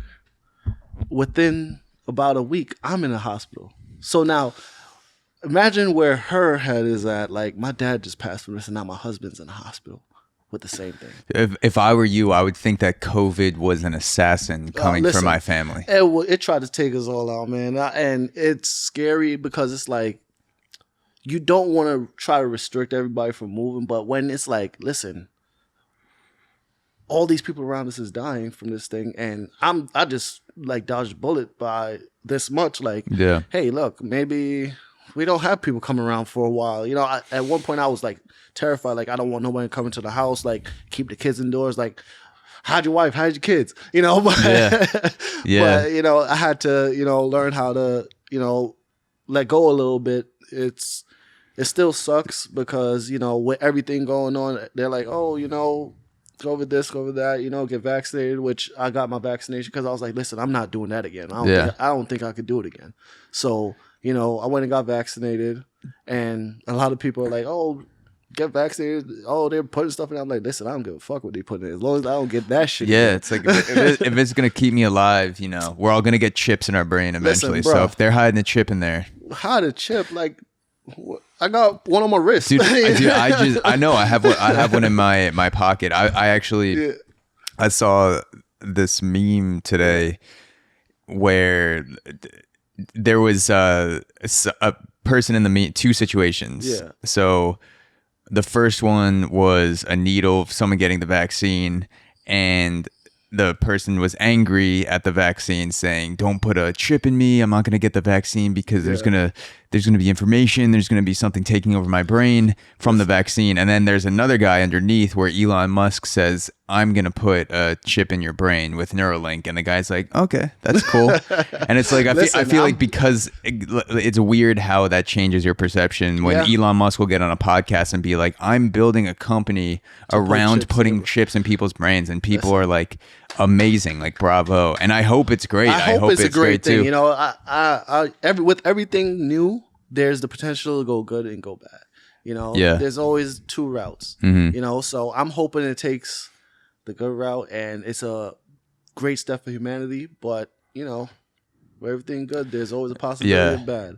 But going back to your family and COVID, if people in your family got it, you got it, your wife's dad passed away from COVID, your dad passed away from COVID, I would be afraid to literally leave my house. I'd be like, what the fuck is going to happen? I always say, look, you got to live life, you know. Again, be safe. Like, if you remember a couple months ago, they were like, you know what, we're taking away the mandate. Matter of fact, even before that. So, last year, there was a snowstorm, and we all had to stay here, the whole staff, right? And within a week or so, everyone got sick with COVID, and they were all out. Yeah. And I didn't get it. Because you had the immunity to it. You so had the immunity it was like, built you know up. what? That's a good sign. You know, I didn't get it a second time. You know what? I'm going to do what I need to be safe. You know, I wear a mask. Even now, you see they're easing up on the restrictions again with the mask. You see me, if I'm out, like it's like this where it's like just the two of us, like, cool, I'll take my mask off. But when I go out and I'm around everybody, like, especially, you know, there's people that's coming in the building from God knows where, I'm like, you know what, I'll keep my mask on for a little bit, you know? They say you don't have to really wear it anymore, but I'll keep it on for a little bit. You know, see what happens. So speaking of working in the building, this is something I wanted to ask you. So if you work in an apartment building, you have a lot of interactions with people all the time and different people, and you're in a position to observe human behavior, human actions in certain situations, from mundane things to someone getting in an elevator to someone freaking out and everything in between. So I wanted to ask you, as someone who's working maintenance in a building where dozens of people live, what's something that you picked up on human behavior, maybe something that you've realized about the way that humans are based on your observation of seeing dozens of people on a daily basis, even if it's not direct interactions, just like you witness something, conversation, and you're just like, like that happened. Something I find weird. It's like, I grew up on a block where, you know, it wasn't a big building like this. It was all individual houses. And we were all like super close. Like, everybody knew each other. Even the guy that would kick you off his stoop, we all knew him, you know? And it seems like for a building like this where you'll pass each other in the halls, you'll see each other in the lobby and stuff like that, everybody doesn't know each other. Like, there's people that live here that may not even know you live here. And there's a lot of people. There's people on my floor who I don't know live on my floor. Then there's A, B, C, D, E, F, G, 7 on each floor, not 63 apartments in this building, something like that. 60, 70. Oh, there's more. Okay. So, damn. But yeah, like I don't know my neighbors by name. I know them when I see them in the hallway, but I don't seek them out. There's no interactions where we're visiting each other, we're coming over. I enjoy. I find that weird. It does feel a little weird. Sometimes I think about it, I'm like, yo, I don't even, like, when I see in movies when, you know, the old lady walks across the street to her neighbor and asks, do you have any sugar? I ran out of sugar. You see, and I would never do that. I would go to CVS. I would walk 20 minutes to go pick up some olive oil or sugar that I forgot, rather than just walk across my hallway and say, hey, you have any extra olive oil? That's just how I was it's so raised. Weird that all the kids in this building don't interact with each other on a regular basis. Because, like, I grew up on a block where it was different houses, and all of us, like, we all hung out with each other. You know, it was like, I'm just like, this is so crazy. Like, how do you not know all the kids in the building? Like, you have a giant courtyard. Like, listen, If I had something like that growing up, we'd have lived in there. You know, there's a gate, you can stay there all night. What? We'd have been there all day, all night. Social interactions are definitely limited in an apartment building. You would think if you put 150 people in an apartment building and you're constantly walking past each other in the elevator, that there would be shit that happens more. You would hang out. You go to the same grocery store. Yeah, 9C hangs out with 4B. Yeah, something like that. Yeah, and like there's a few like that where I'll see a few that hang out with each other and talk to each other, but it's like it's not as common as I thought it would be. There are I'll talk to people who work in the building. I enjoy those conversations and the elevator. Like sometimes I don't know. I'm trying to think about where it comes from for me personally, because everyone has their own genetics and environmental factors that go into social interactions. But for me, when I'm feeling, I don't know how to feel or how to act in certain situations, like an elevator. When I walk into an elevator and someone else is in the elevator, maybe they're looking at their phone, maybe they have headphones in. I think I'm going to be in this elevator for 30 seconds with this person, maybe less. Do I just say the first thing that pops into my head? They're going to get off on 2 floors anyway. Do I just keep my mouth shut? Where do I look? Man. Where do I put my hands? What do you do? Do you just be like, hey, what's up? Hi. You see, that's the beauty. I speak to everybody in this building. I don't care if you don't say hi to me. I don't care. I'm going to say hi to you every time I see you. Yeah. If I'm in an elevator with you, if you're on the phone and you're busy, I'm gonna leave you alone. But for the most part, I'm gonna say hi to you. You know, hey, I'm here. I'm a person. Like, there have been times where I pretend to be on the phone with someone just because it's awkward, and I'm like, I don't know what to do right now. Yeah. You know, it's always gonna, unless it's someone you know and you feel comfortable with them, it's always gonna be a thing of like, do I say something? But I find the best thing to do is say hi. So. For me, there's definitely a performative aspect of it too. Maybe it comes from podcasting, insecurities of being a quiet kid when I'm younger. But in my head, I'll think, okay, if I say something right now, it needs to be the perfect thing. I need to kill. I need it to be funny or unique or clever. And sometimes I just say hi. But there are other times where I'll stop myself from even saying hi because I think, like you can say better than hi. I treat it like it's a performance sometimes more than an interaction, and I put too much pressure on myself. The weather.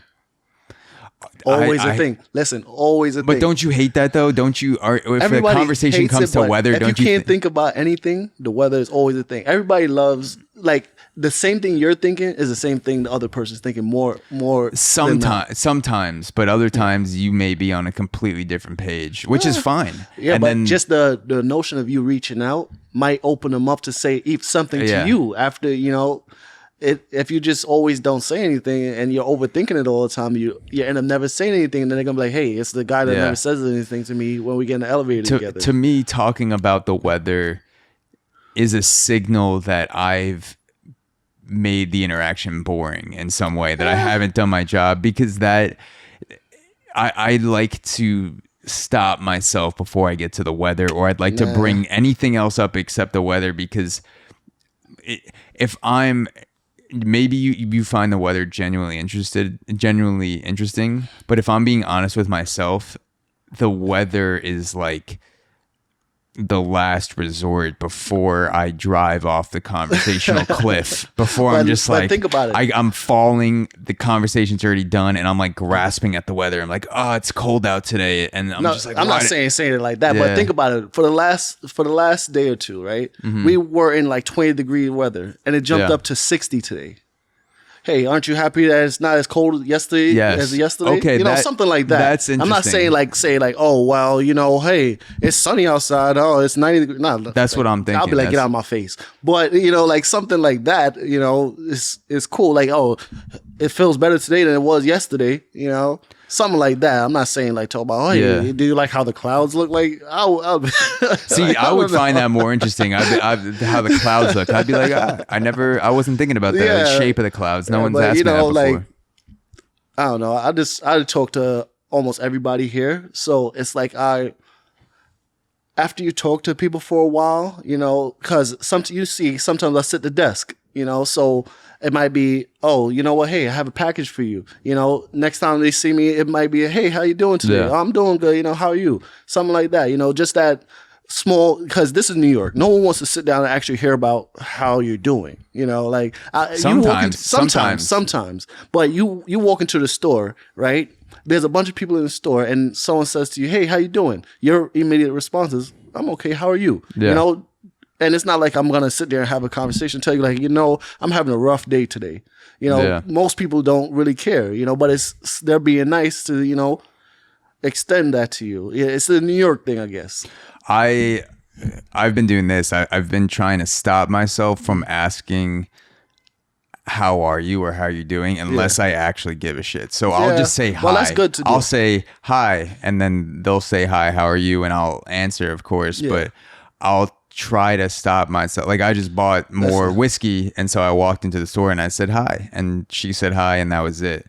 And I knew if I said how are you, it's gonna get that. I'm only interested response. in the automatic answer. If she started telling me how she actually felt, I would hope I would be in a position where I could listen, but that's not what I'm looking for at the moment. So I just said hi. And that's the beauty about this job for me, is like I get to interact with so much people. And if someone does choose to say more than just, oh, I'm all right, you know, they actually want to have a conversation. Most of the time, if I'm not like super busy, I could stop and have that conversation with them, you know, where most people, they're like, I got to go, I'm on a run. Let's get out of here, you know? And I do that, but I have to monetize it on a podcast. That's how I relate emotion. No, but no, like I enjoy the conversations that we have. I enjoy the conversations, the genuine conversations that I have with people in passing, where I'm present. Because now that I'm thinking about it more, most of the time I feel pressure to have a performative social interaction, or I'm thinking that I'm anxious. There's some sort of I'm not present.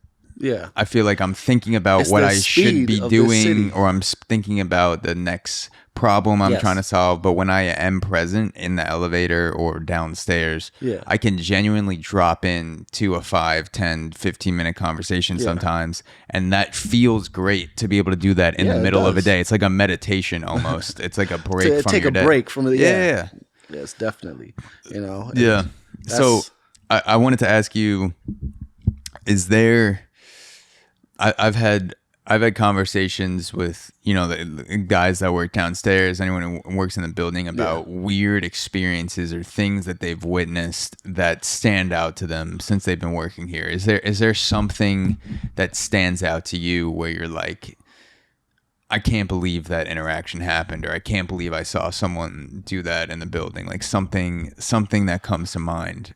You see, I think that would be more the security staff, because with me, unless I'm in the lobby, I'm usually in the hallways by myself, because I'm like either cleaning something, and I might see someone coming out of their apartment heading down to the lobby. Yeah. So when you sit at the front desk, you have access to the cameras to see what's going on, because you have to know who's coming in, who's coming out. And then you get to see funny things like people in the elevator, you know, and stuff like that. But other than that, it's like I see people in the lobby or in passing. Yeah. You know, so for me, I don't think I see that much crazy stuff, you know. Yeah.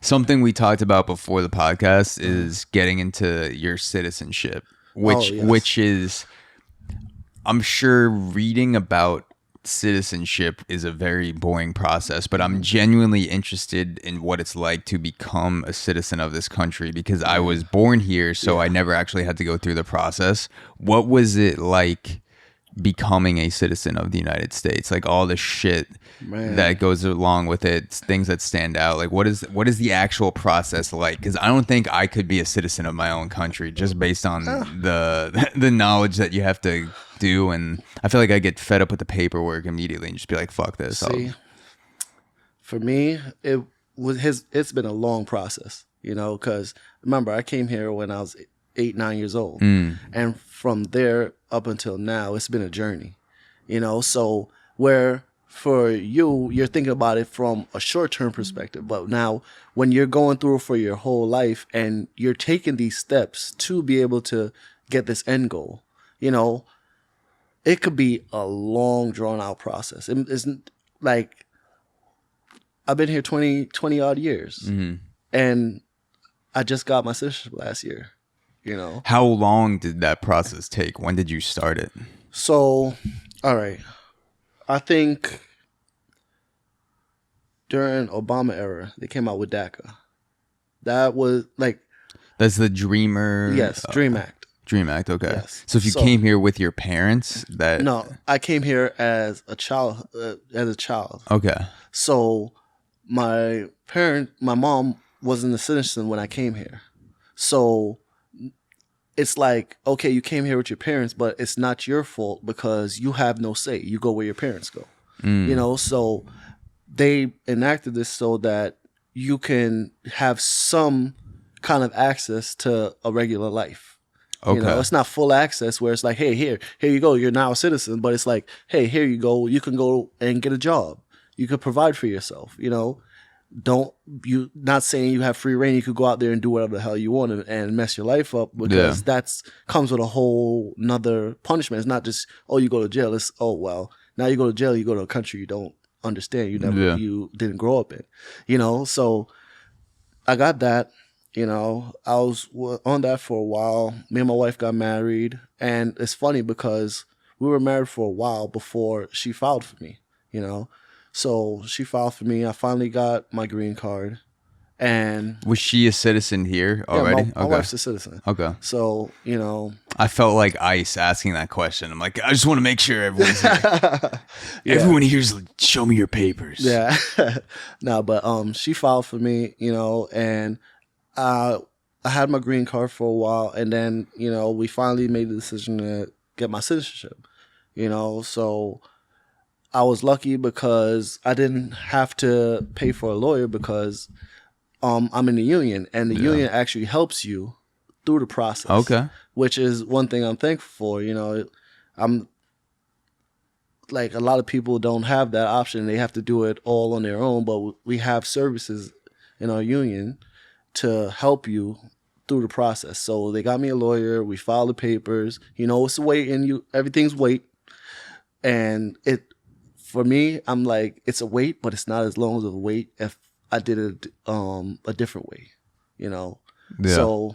So because your wife is a citizen, that expedited the process? Yes. Like, because we're married and she's a citizen, and, you know, we did all the paperwork, the filings and everything. So that made the process a little bit quicker than if it was a thing of I was just doing it on my own. Okay. You know, you still have to do the background checks. You still have to, you know, do all that stuff. But again, do you have to study and pass the actual test? You see, for me, I grew up here. So for me, it wasn't like it was a test. Yeah. It was just like remembering for the most part. Okay. Because it's all the things that you would learn in school, and like at a young age and stuff like that, you know, like states, Bill of Rights, presidents, states, shit stuff like that, you know. So it was that, and I did study, you know. I'm not gonna go into something that important unprepared. So I studied my ass off, bro. Like, a lot of it I knew, but if I didn't know something, I made sure I knew it and I could remember it. My wife also helped me, you know.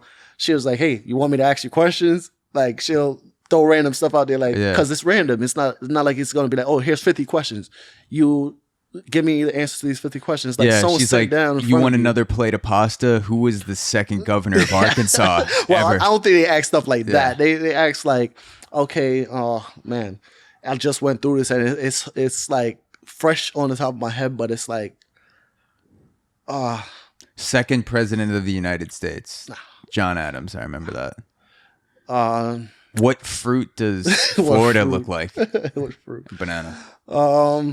They'll ask. It's for me. It's simple questions, but if you didn't grow up here, you probably wouldn't know. It's like, it's so simple that I'm having a hard time even thinking of it. Yeah. It's just random country like bullshit. Why are there 50 stars on the flag? You know, something like that.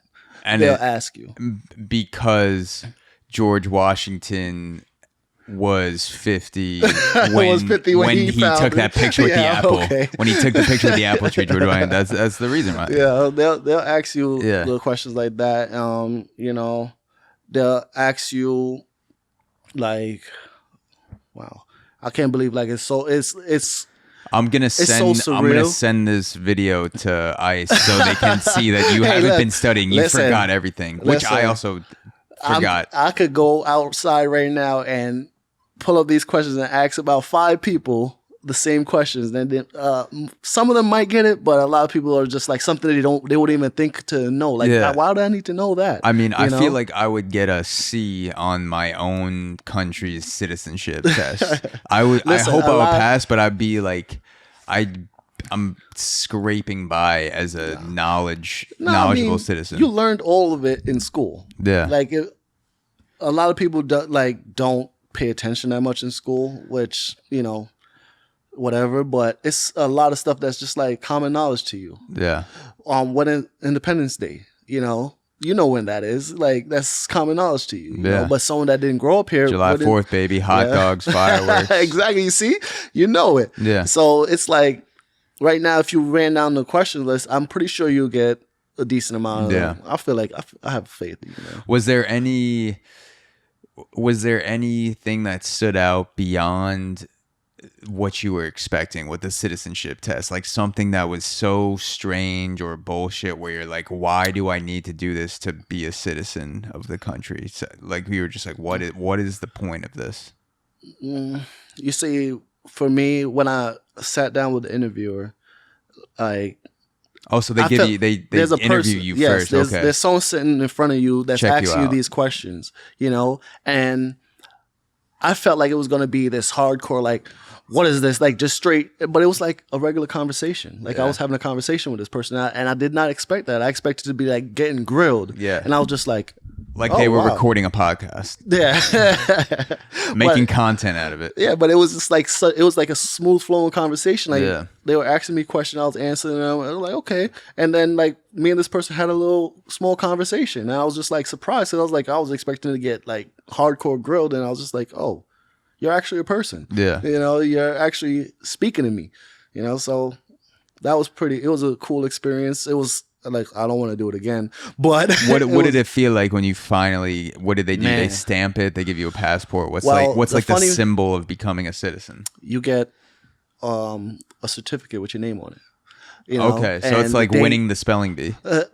Something like that. It's like winning the best spelling bee. Yes. A spelling bee, winning the spelling bee that makes you a citizen of the United States. It like gives you that, it's like that final step, like I made it, and that's how I felt. I was just like, finally. Yeah. Like a breath of relief, because trust me, like, I don't think we have enough time to go through all of like the feelings I've went through over the years, just being a non-citizen, like being a non-resident. Like I've went through all the progressions from being a non-resident to a resident to a citizen, So I've been through all of them. So I know what it feels like. And it, it sucks because like I know the feeling and I wish that there was a better way, Oh yeah. I mean, I'm going through it right now as a spectator because my girlfriend is from France. She was born in France. She studied in America, so she had a visa. Yeah. And right now she's on a tourist visa, and there are all these sort of stipulations where you can be in the U.S. after you're a student, but you can't technically work and you can only stay for a certain period of time. And it's like all these things that she constantly has running in the background that she has to take care of. And she doesn't want to violate them because in case she becomes a citizen in the future, they don't want to look at her file and been like, what's so crazy? So this is one of those bullshit stories, but when I was younger, I had just finished high school, and me and one of my friends was like, yo, let's celebrate, let's smoke some weed. So rolled a whole blunt, sitting on my steps, and out of nowhere, I see, like, it was so crazy because there's a coffee shop on the corner of my block, and I'm like 2 houses away from it. So work vans pull up all the time. They hop out, they go to the coffee shop, get their food, and go. So this work van pulls up, And I think nothing of it because it's the coffee shop. Everybody goes to the coffee shop to get food. They have the populous food. So they do. Yeah, look, that place is amazing. But anyway, so these dudes jump out and they walk up and they're like, hey, can I ask you a question? So I didn't think anything of it. And this is after you smoked, so you weren't. No. I didn't smoke it. I just finished rolling up, and I just gave the rest to my friend. Like, hey, bring this in the house. Ah, okay. Boom. So now I'm there by myself, and these guys walk up, they're like, hey, can I ask you a question? I'm like, hey, what's up? So they open the gate and then pull out a badge. So police officers or ICE or what were they? It was detectives. Okay. And because it's so funny, like I figured this out a while after, but the narcotics unit was a few blocks up from my house. Okay. So I guess they were just driving around, and I'm there rolling the blunt, not thinking of nothing of it because I did it all the time. It was a regular thing. That's so weird that they would give a shit about just kids smoking weed. Here's the kicker. So they asked me like, hey, can we ask you a question? Hop out, show me the badge, whatever, blah, blah, blah. Then the cop turns to me and asks me, hey, you ever been arrested before? Never been arrested. So I'm like, nah, never been arrested. He's like, oh, that sucks. I got to take you in. Like, what do you mean? I'm like, for what? Because now I'm playing the dumb card. Like, for what? What are you talking about? He's like, yeah, bro, I just watched you rolling up like when I was driving by. I'm like, what, rolling up what? So now at this point, I had it in my hand. And I'm like, all right. So when he got close to me, I dropped it by his foot. He didn't see it. He's checking me. I'm like, I don't got nothing. What are you talking about? He's like, where'd you put it? I'm like, what are you talking about? And now I guess his partner steps back now and sees it by his foot. Like, I don't know how it happened. Like, it was just so quick. But now he's like, oh, so what's this? And I'm like, man, whatever. So now they locked me up. It was on some bullshit. They locked you up? Yeah. For smoking a joint? Not even smoking it. Not even smoking it. Just having it. Possession or whatever. That was a big thing. Possession, blah, blah, blah. So now years go by, this is on your record now because once you get locked up, it's on your record or whatever. So I'm going through the whole immigration process now, and now I have to go get a disposition. Every time I need to go to hand in paperwork or anything like that, I have to go get this disposition over this bullshit charge. And that was almost the thing that stopped me from becoming a citizen. Really? Just because you got a bullshit arrest from when you were 13 or whatever? This is what I mean. Like, you have to be so careful when you're not a citizen. Like, you have to make good choices, because the simplest little thing where you might think like, hey, that's nothing. Like, I got into a bar fight and I got locked up. Oh, it's nothing. It happens all the time. Yeah, it happens all the time for citizens, but you're not a citizen. And you're eventually going to go through that process. And it's for a drug that's legal now in most states, or a lot of states at least. Yeah, but at the time it wasn't legal. Yeah. So like now I'm pretty sure it's expunged or whatever. They took it off my record because that New York did that whole thing of like, if you got locked up for weed, blah, blah, blah, we take it off your record. So I'm like, whatever. Yeah. But dude, that's what should happen. I don't know if every state does that, but because there are people that are still in jail today for selling weed and smoking weed, whatever. There are a lot of sketchy laws in the past.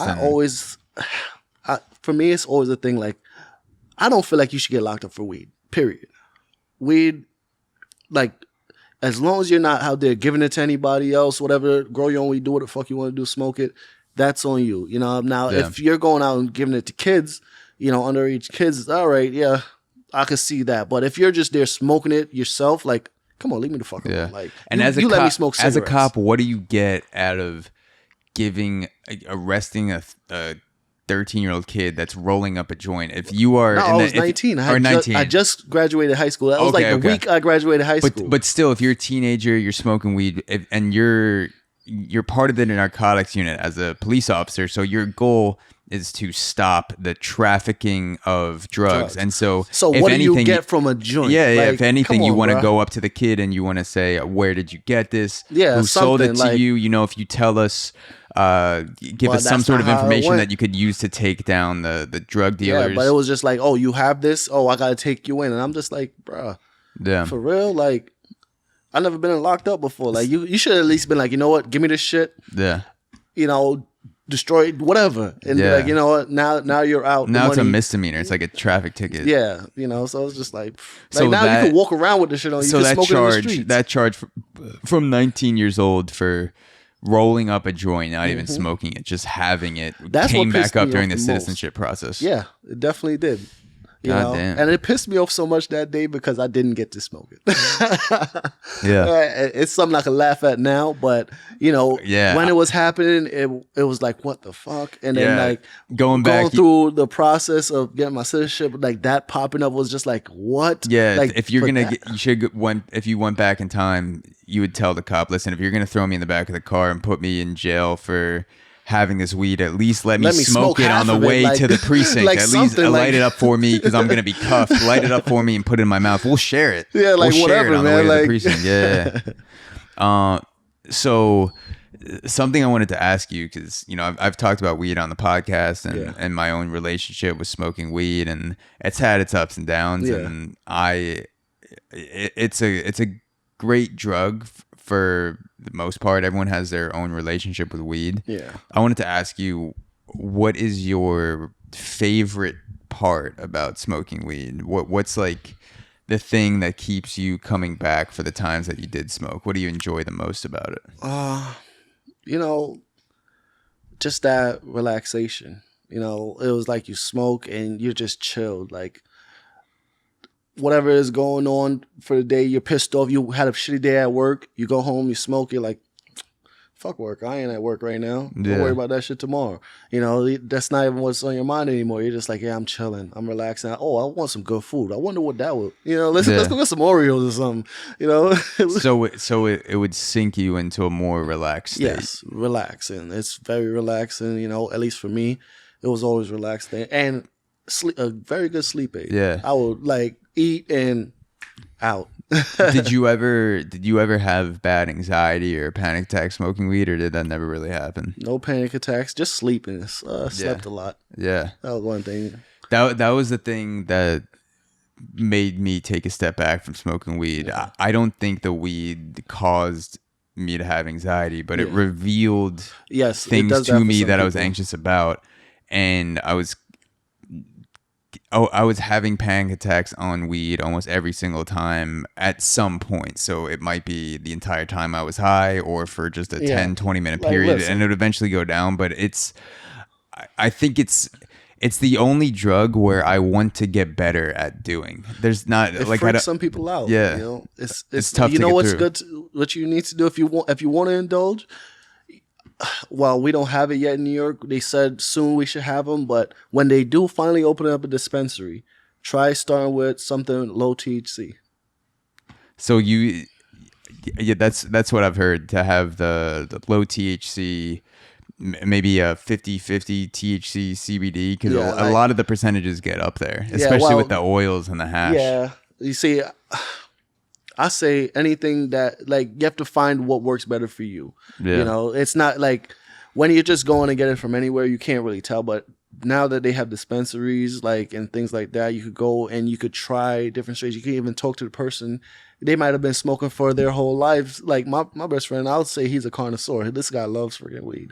Yeah, he's a bud tender. Yeah, he loves weed, you know, and I'm just like, that would be someone I see open up a dispensary, because he would be that type of person to help you along your journey. You know, like, hey, you know, that's you want something with lower THC? Okay, I'll smell this one. Okay, this is what you need.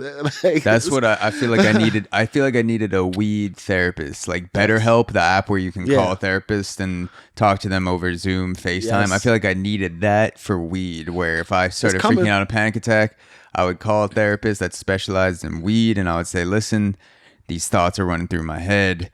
I feel like I can't get back to that good high. And just someone who talks to you for 20 minutes and is like, hey, listen, you know, like, that's normal. It's coming. You took the drug, it's working. But someone that has a background in working with anxiety related to drugs. Yeah. Listen, I feel it's all coming along, man. Yeah. Like, listen, a couple of years ago, weed was legal everywhere. And now we're coming to a point where, you know, people are kind of realizing, like, hey, this is kind of dumb. Why do we have this thing illegal again? We're wasting so much freaking money on it. So I wanted to ask you, I've been watching a lot of videos recently in New York in Brooklyn, Queens, Manhattan, all over the place. Yeah. There's a lot of smash and grab incidents going on. People in CVS, Trader Joe's, just like walking into the store, taking whatever they want, leaving. And I don't know what to think of it, because I feel bad for people who are doing it out of the need for food and need for basic things. But I also realize that there are well-organized crime rings and people that are stealing it to resell, and they're not stealing it out of basic needs. So I wanted to, like, what do you think of this state of the city right now in terms of crime? Because it seems like very hands off. Like, police are just like, can't do shit right now. Like, politicians are telling us not to arrest anyone. Store owners are hiring more and more private security because police aren't doing anything. Like, what do you kind of think about the whole situation? Well, that's a tough one, because this is a great city. New York is a great city. I love it. I grew up here. You know, there's no city like it. But at the same time, it's like you have to pay a price to live here. You know, New York is very expensive. A lot of people want to come here and they just see the glittering lights and everything, but it's a tough city. You have to be tough. And when it comes to people doing what they need to do, sometimes, as you said, it's people that just don't have it and they need it, you know. You're waking up and you're like, damn, I need some food. I don't got nothing. You know what? I could run to CVS right now, run out with something and go sell it and make a few bucks. And then you have the other people that's like, hey, I could go, if I could get a group of people and we could go grab these high ticket items and we sell it, we could come up with a quick buck. Yeah. You know, so it's one of those things where I really don't even have the answer for it. It's like you can put more security, and what I feel like that's just going to do is just going to make people become more creative, you know? Yeah. Like, listen, there's always going to be a way, you know, where there's a will, there's a way. So as far... I feel like it's complicated because there are two types of people who are stealing something. There's someone who's going to steal it out of necessity, where they're getting what they need to survive. And there's also the organized aspect of it, where people are not stealing it to survive. They're stealing it to resell. Mm-hmm. So you have the people that are stealing, you have the store owner, who makes a living, feeds his family with selling things, and purchases things from other people and resells them in the store, and that is the way that he provides food to his family. So when you steal from a store owner, even if you are in a situation where you need it, you are also taking money out of someone else's pocket. That's definitely true. And then you have the people who are shopping in the store that are looking to pay for it, and they're just people that are walking in and actually doing the exchange of, I'm going to pay for this good, and walking around. And so you don't want those people to not come into the store because they feel like anyone can run in and smash and grab and put their lives in danger anytime. So I don't know what I would do if I was a store owner. Like because I know there's a much higher chance of it happening right now because of COVID, because people are suffering. And I know, you know, people may come into my shop and just fucking take shit, and I would want to hire private security if I could afford it. And at the same time, like, if someone is taking like a single box of cereal, maybe I would just be like, yo, like, just take this. But at the same time, I wouldn't want to set the precedent of like, it's okay to take all my shit. Yeah, so I'm torn on what to do. Like, I feel bad that this person is starving. I would be like, you know, if you're part of an organized ring where you're stealing things and reselling them, fuck that. I would say, you know, like, you're being a fucking criminal. But there's a difference between that and someone that's taking a box of cereal or tampons because they literally can't afford it and they need it to survive. So I don't know. I go back and forth. It's a hard subject because it's like, what are you gonna do? Throw someone in jail because, you know, they need something to help feed your kids? Like that, then you're putting their kids in a worse situation. You know, but at the same time, you don't want to just let anybody walk into any store and just take what they want. Like, nothing goes like that. Like, then no one will make any money. You know, it'll just be It'll be Gotham. Yeah, Gotham City. That's what we need. We need Batman. Oh man, we need Will Smith to come back and remake Batman. We need Heath Ledger to come back from the dead. Good ideas, man. Yeah, no. I mean, I think he'd be a good Batman, Will Smith. Yeah, well, hard to beat Christian Bale, but he did Hancock. That's true. He was a hero at one point. The only drunk superhero that I could think of, and he killed it. Boy, it was wasted, but he did his thing. Yeah. So, do you know who Chet Hanks is? Tom Hanks' son. Have you ever seen anything about it? So he makes cool music. Yeah. He has a fitness program, and he recently put out a video exploring his relationship as being Tom Hanks' son. And Tom Hanks, he's a superstar film actor, one of the best in the business, one of the highest paid, most famous people in Hollywood. And Chet Hanks is his son, and he made a video about what it's like to grow up with a famous father. Yeah. And he said that he didn't have a strong male role model. And that video that he put out recently got me thinking about male role models. And I wanted to ask you, who are the most important male role models in your life? Was it your dad? Was it a friend that was older than you that was a male role model? Like, where were you getting your examples of male role models when you were a teenager? See, that all goes to where I grew up. See, we grew up all together. Like, it's a big group of us. We had the older guys, and it was always like a family. It always felt like a big family. Yeah. So I knew your dad, I knew your mom, I knew your grandmother, your aunt, and everybody was like a big family for us. So it was like your older brother was my older brother, and he would look out for me like he would look out for you. Yeah. So I always had that positive enforcement from the people around me, So it's like a community. Yes. A community of male role models, not necessarily it wasn't one just like person. One. It was just like a bunch, and they tried to, steer you. They wouldn't tell you like, oh, I'm your dad, do this. But it's like, hey, look, this might be a better direction. Like, they told all us, like, look, go to school, do the right thing. Were these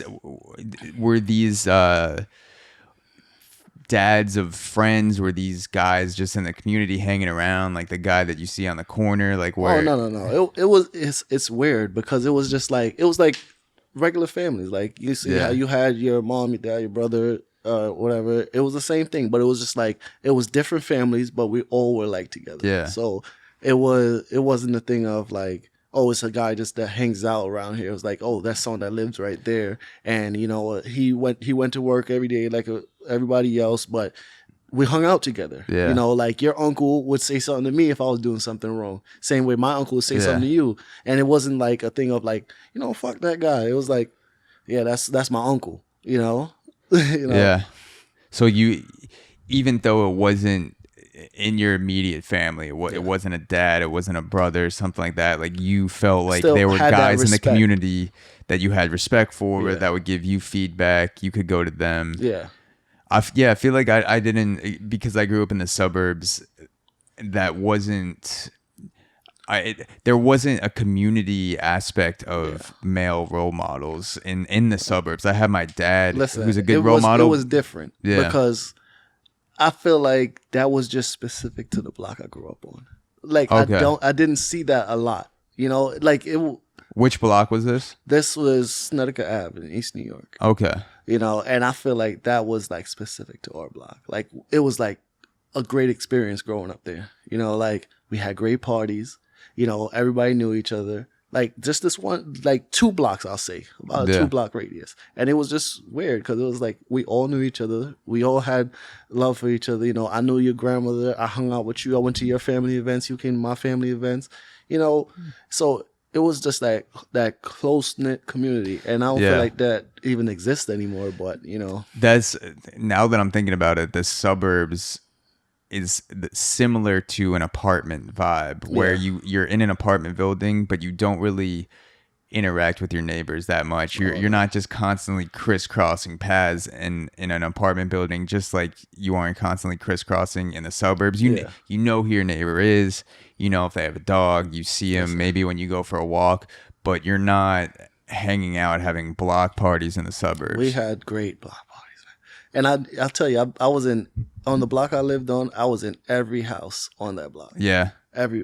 We all knew each other. Like if I came to your house, I hung out in your house. I knew your mom. Like I could come over to your house for dinner. You know, whatever. It was just that kind of community. You know, that's the thing that community aspect. I didn't realize how much that was affecting me with COVID. I didn't get the actual disease COVID for almost, over 18 months, 20 months. And when I did, it wasn't that bad. So I was lucky. But being isolated and being away from my friends, the block of my friends, when you get together and you make your own block party, you go out, you fucking fired up at a bunch of bars in the city, you go around, people, just interacting with strangers, friends, acquaintances. I didn't realize how much that was filling my glass of health. Yeah. For 2 years, being healthy has been associated with not having COVID. Like if you don't have COVID, that means you're healthy 100%. Check. Nope. Like don't worry about anything else. That's not how and that was the narrative we've been told. Yeah. All these other things like hanging out with your friends, the ability to make money, all kinds of social interactions, financial support, like all the things that you that don't have to do with the disease of COVID directly, like the actual bacteria entering your body. There are all these other things that are so important to our health to take care of in the social realm that took a back seat. And I just went out with a bunch of guys I hadn't seen in 10 years because it was a high school baseball reunion. Okay. Last night we fired it up. It got silly, had a mix in vodka, whiskey, beer, had a little bit of a hangover this morning, but it was cool. Got through the day. But I just didn't, I'm having more of those interactions now and more of those nights now because things are going back to normal in New York, but I didn't realize how much that was filling my cup.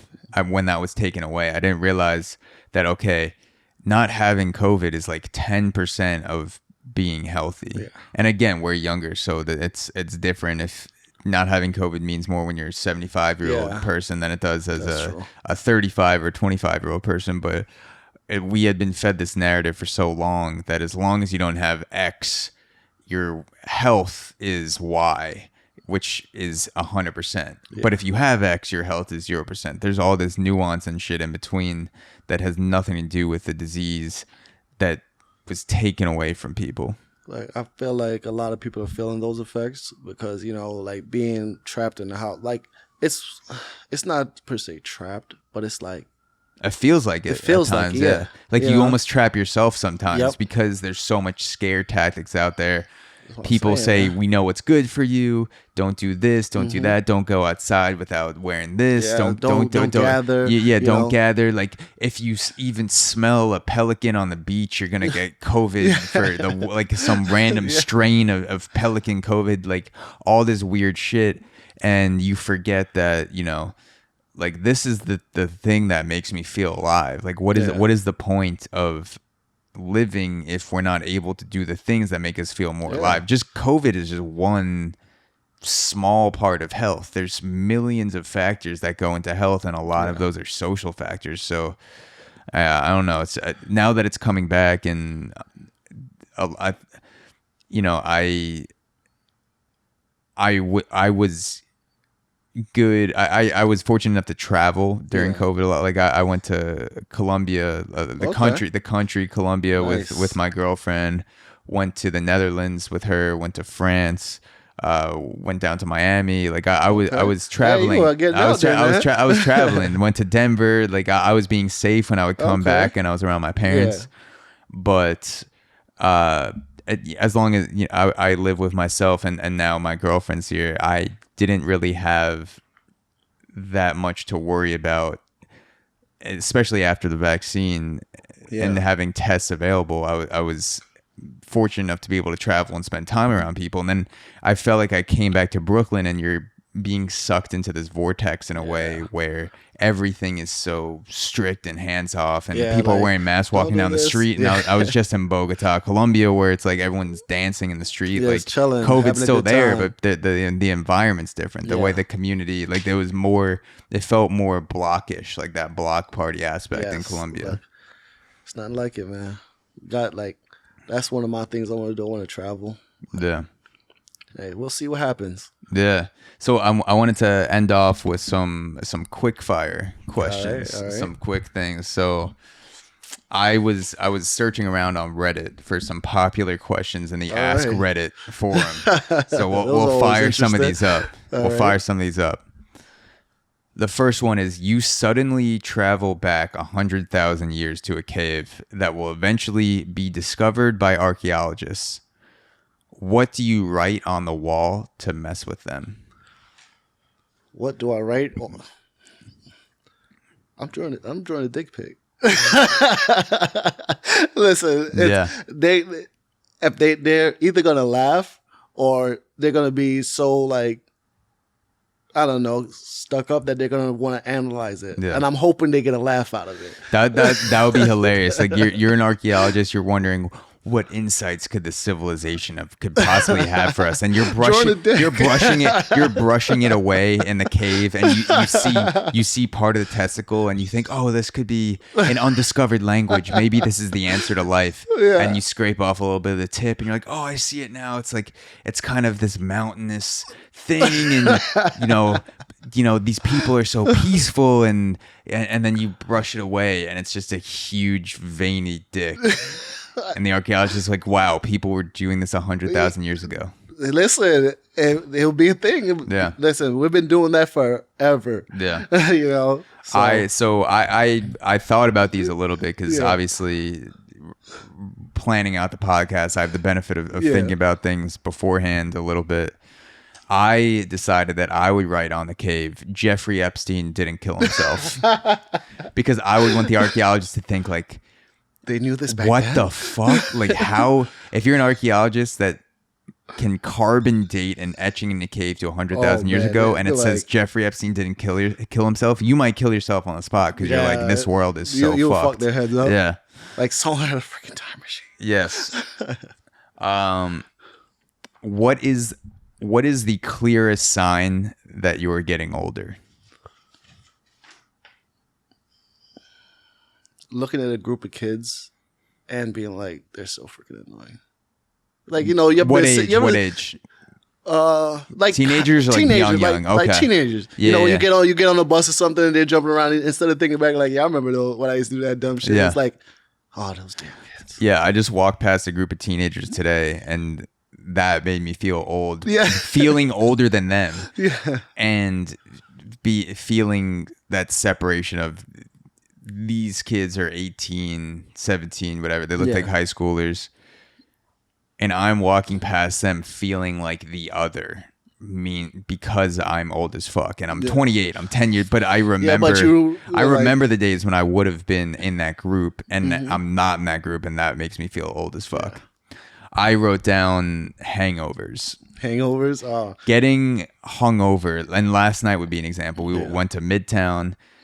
I did mix alcohol, which didn't help. Mixing whiskey, beer, and vodka sodas does not help.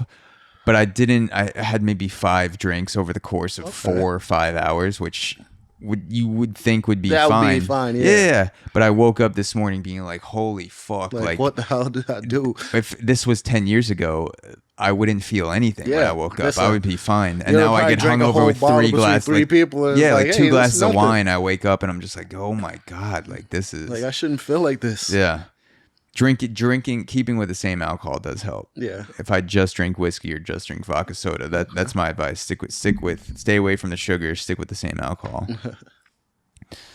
What is an addiction that society pretends is a necessity?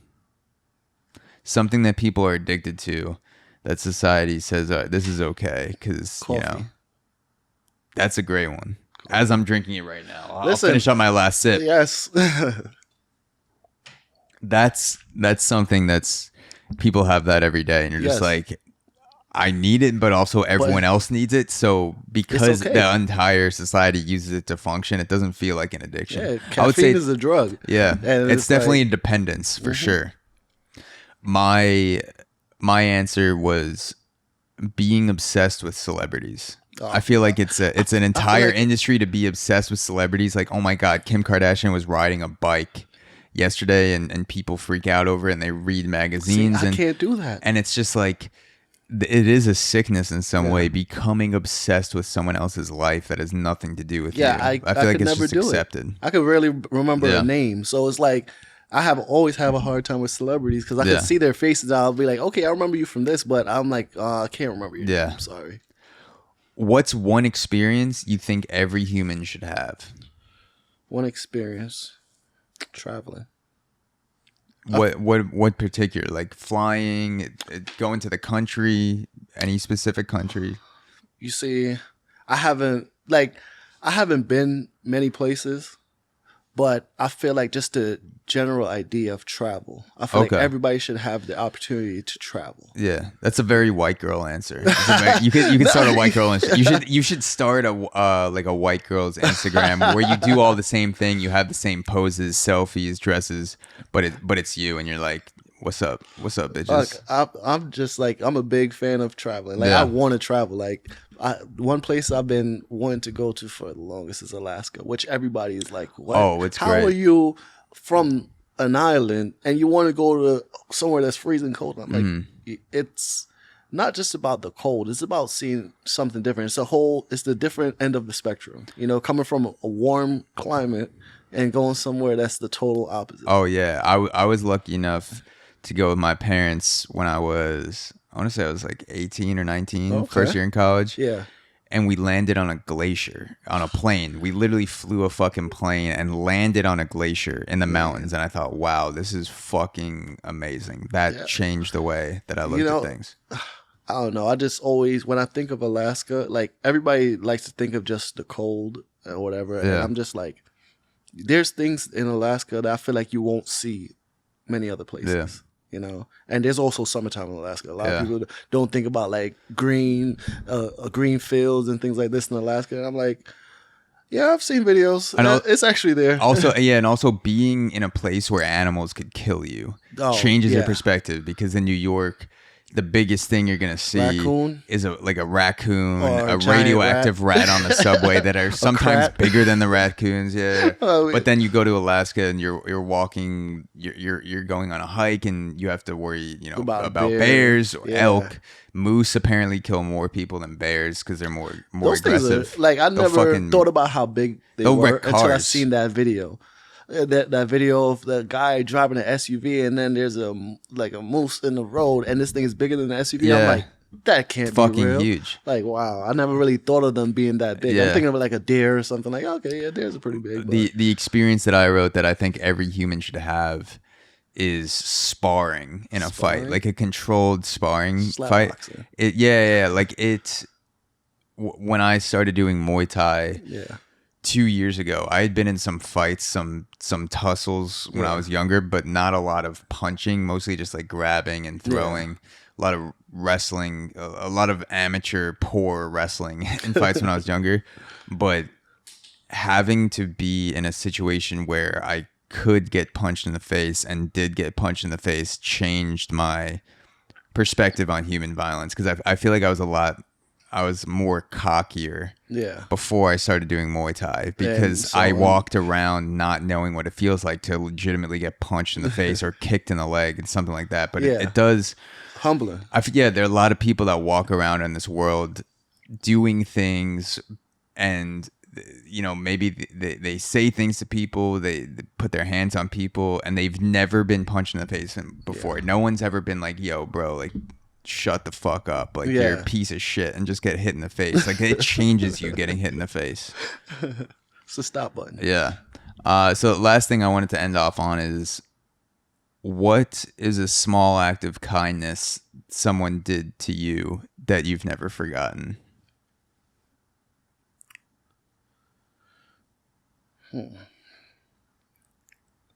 Well, we spoke about it recently. That EMT coming to my house and giving me that IV. Giving you the IV. I will never forget that. That was very kind. Yeah. That's really didn't have to. Giving you those fluids. Really didn't have to, but they took time out of whatever they were doing. You know, they probably had other calls they could have went to, but they stayed there and gave me that IV, and I'll be forever grateful for that. Well, Shane, thank you for coming on the podcast. This has been an absolute blast. I know we're gonna continue to have conversations. When I come home fucked up from another night and you're working in the building, we'll I'll be here, man. There's a lot of sober and drunk conversations that go on in the building that are fun, especially when people are coming back late at night. And I thank you again for doing this. Is there anything that you want to plug? SoundCloud, Instagram, dropping any mixtapes soon? Nah. Listen, you don't want me doing music. Not good at it. But man, thanks for having me. Next time we'll drop the mixtape. I'm gonna work on something. Round 2, we'll drop the mixtape. Have it ready to go. Well, thank you, man. I appreciate it. Man, thanks for having me, man. Hey guys, this is a quick reminder to check out Auxoro Premium, the best deal in premium podcasting. On Auxoro Premium, you gain access to bonus episodes, the unlicensed therapy series, the ability to submit topic suggestions for the podcast, exclusive Ask Me Anything episodes, and the entire premium catalog for only $5 per month. Go to auxoro.supercast.com, that's AUXORO.supercast.com, to join the premium gang today.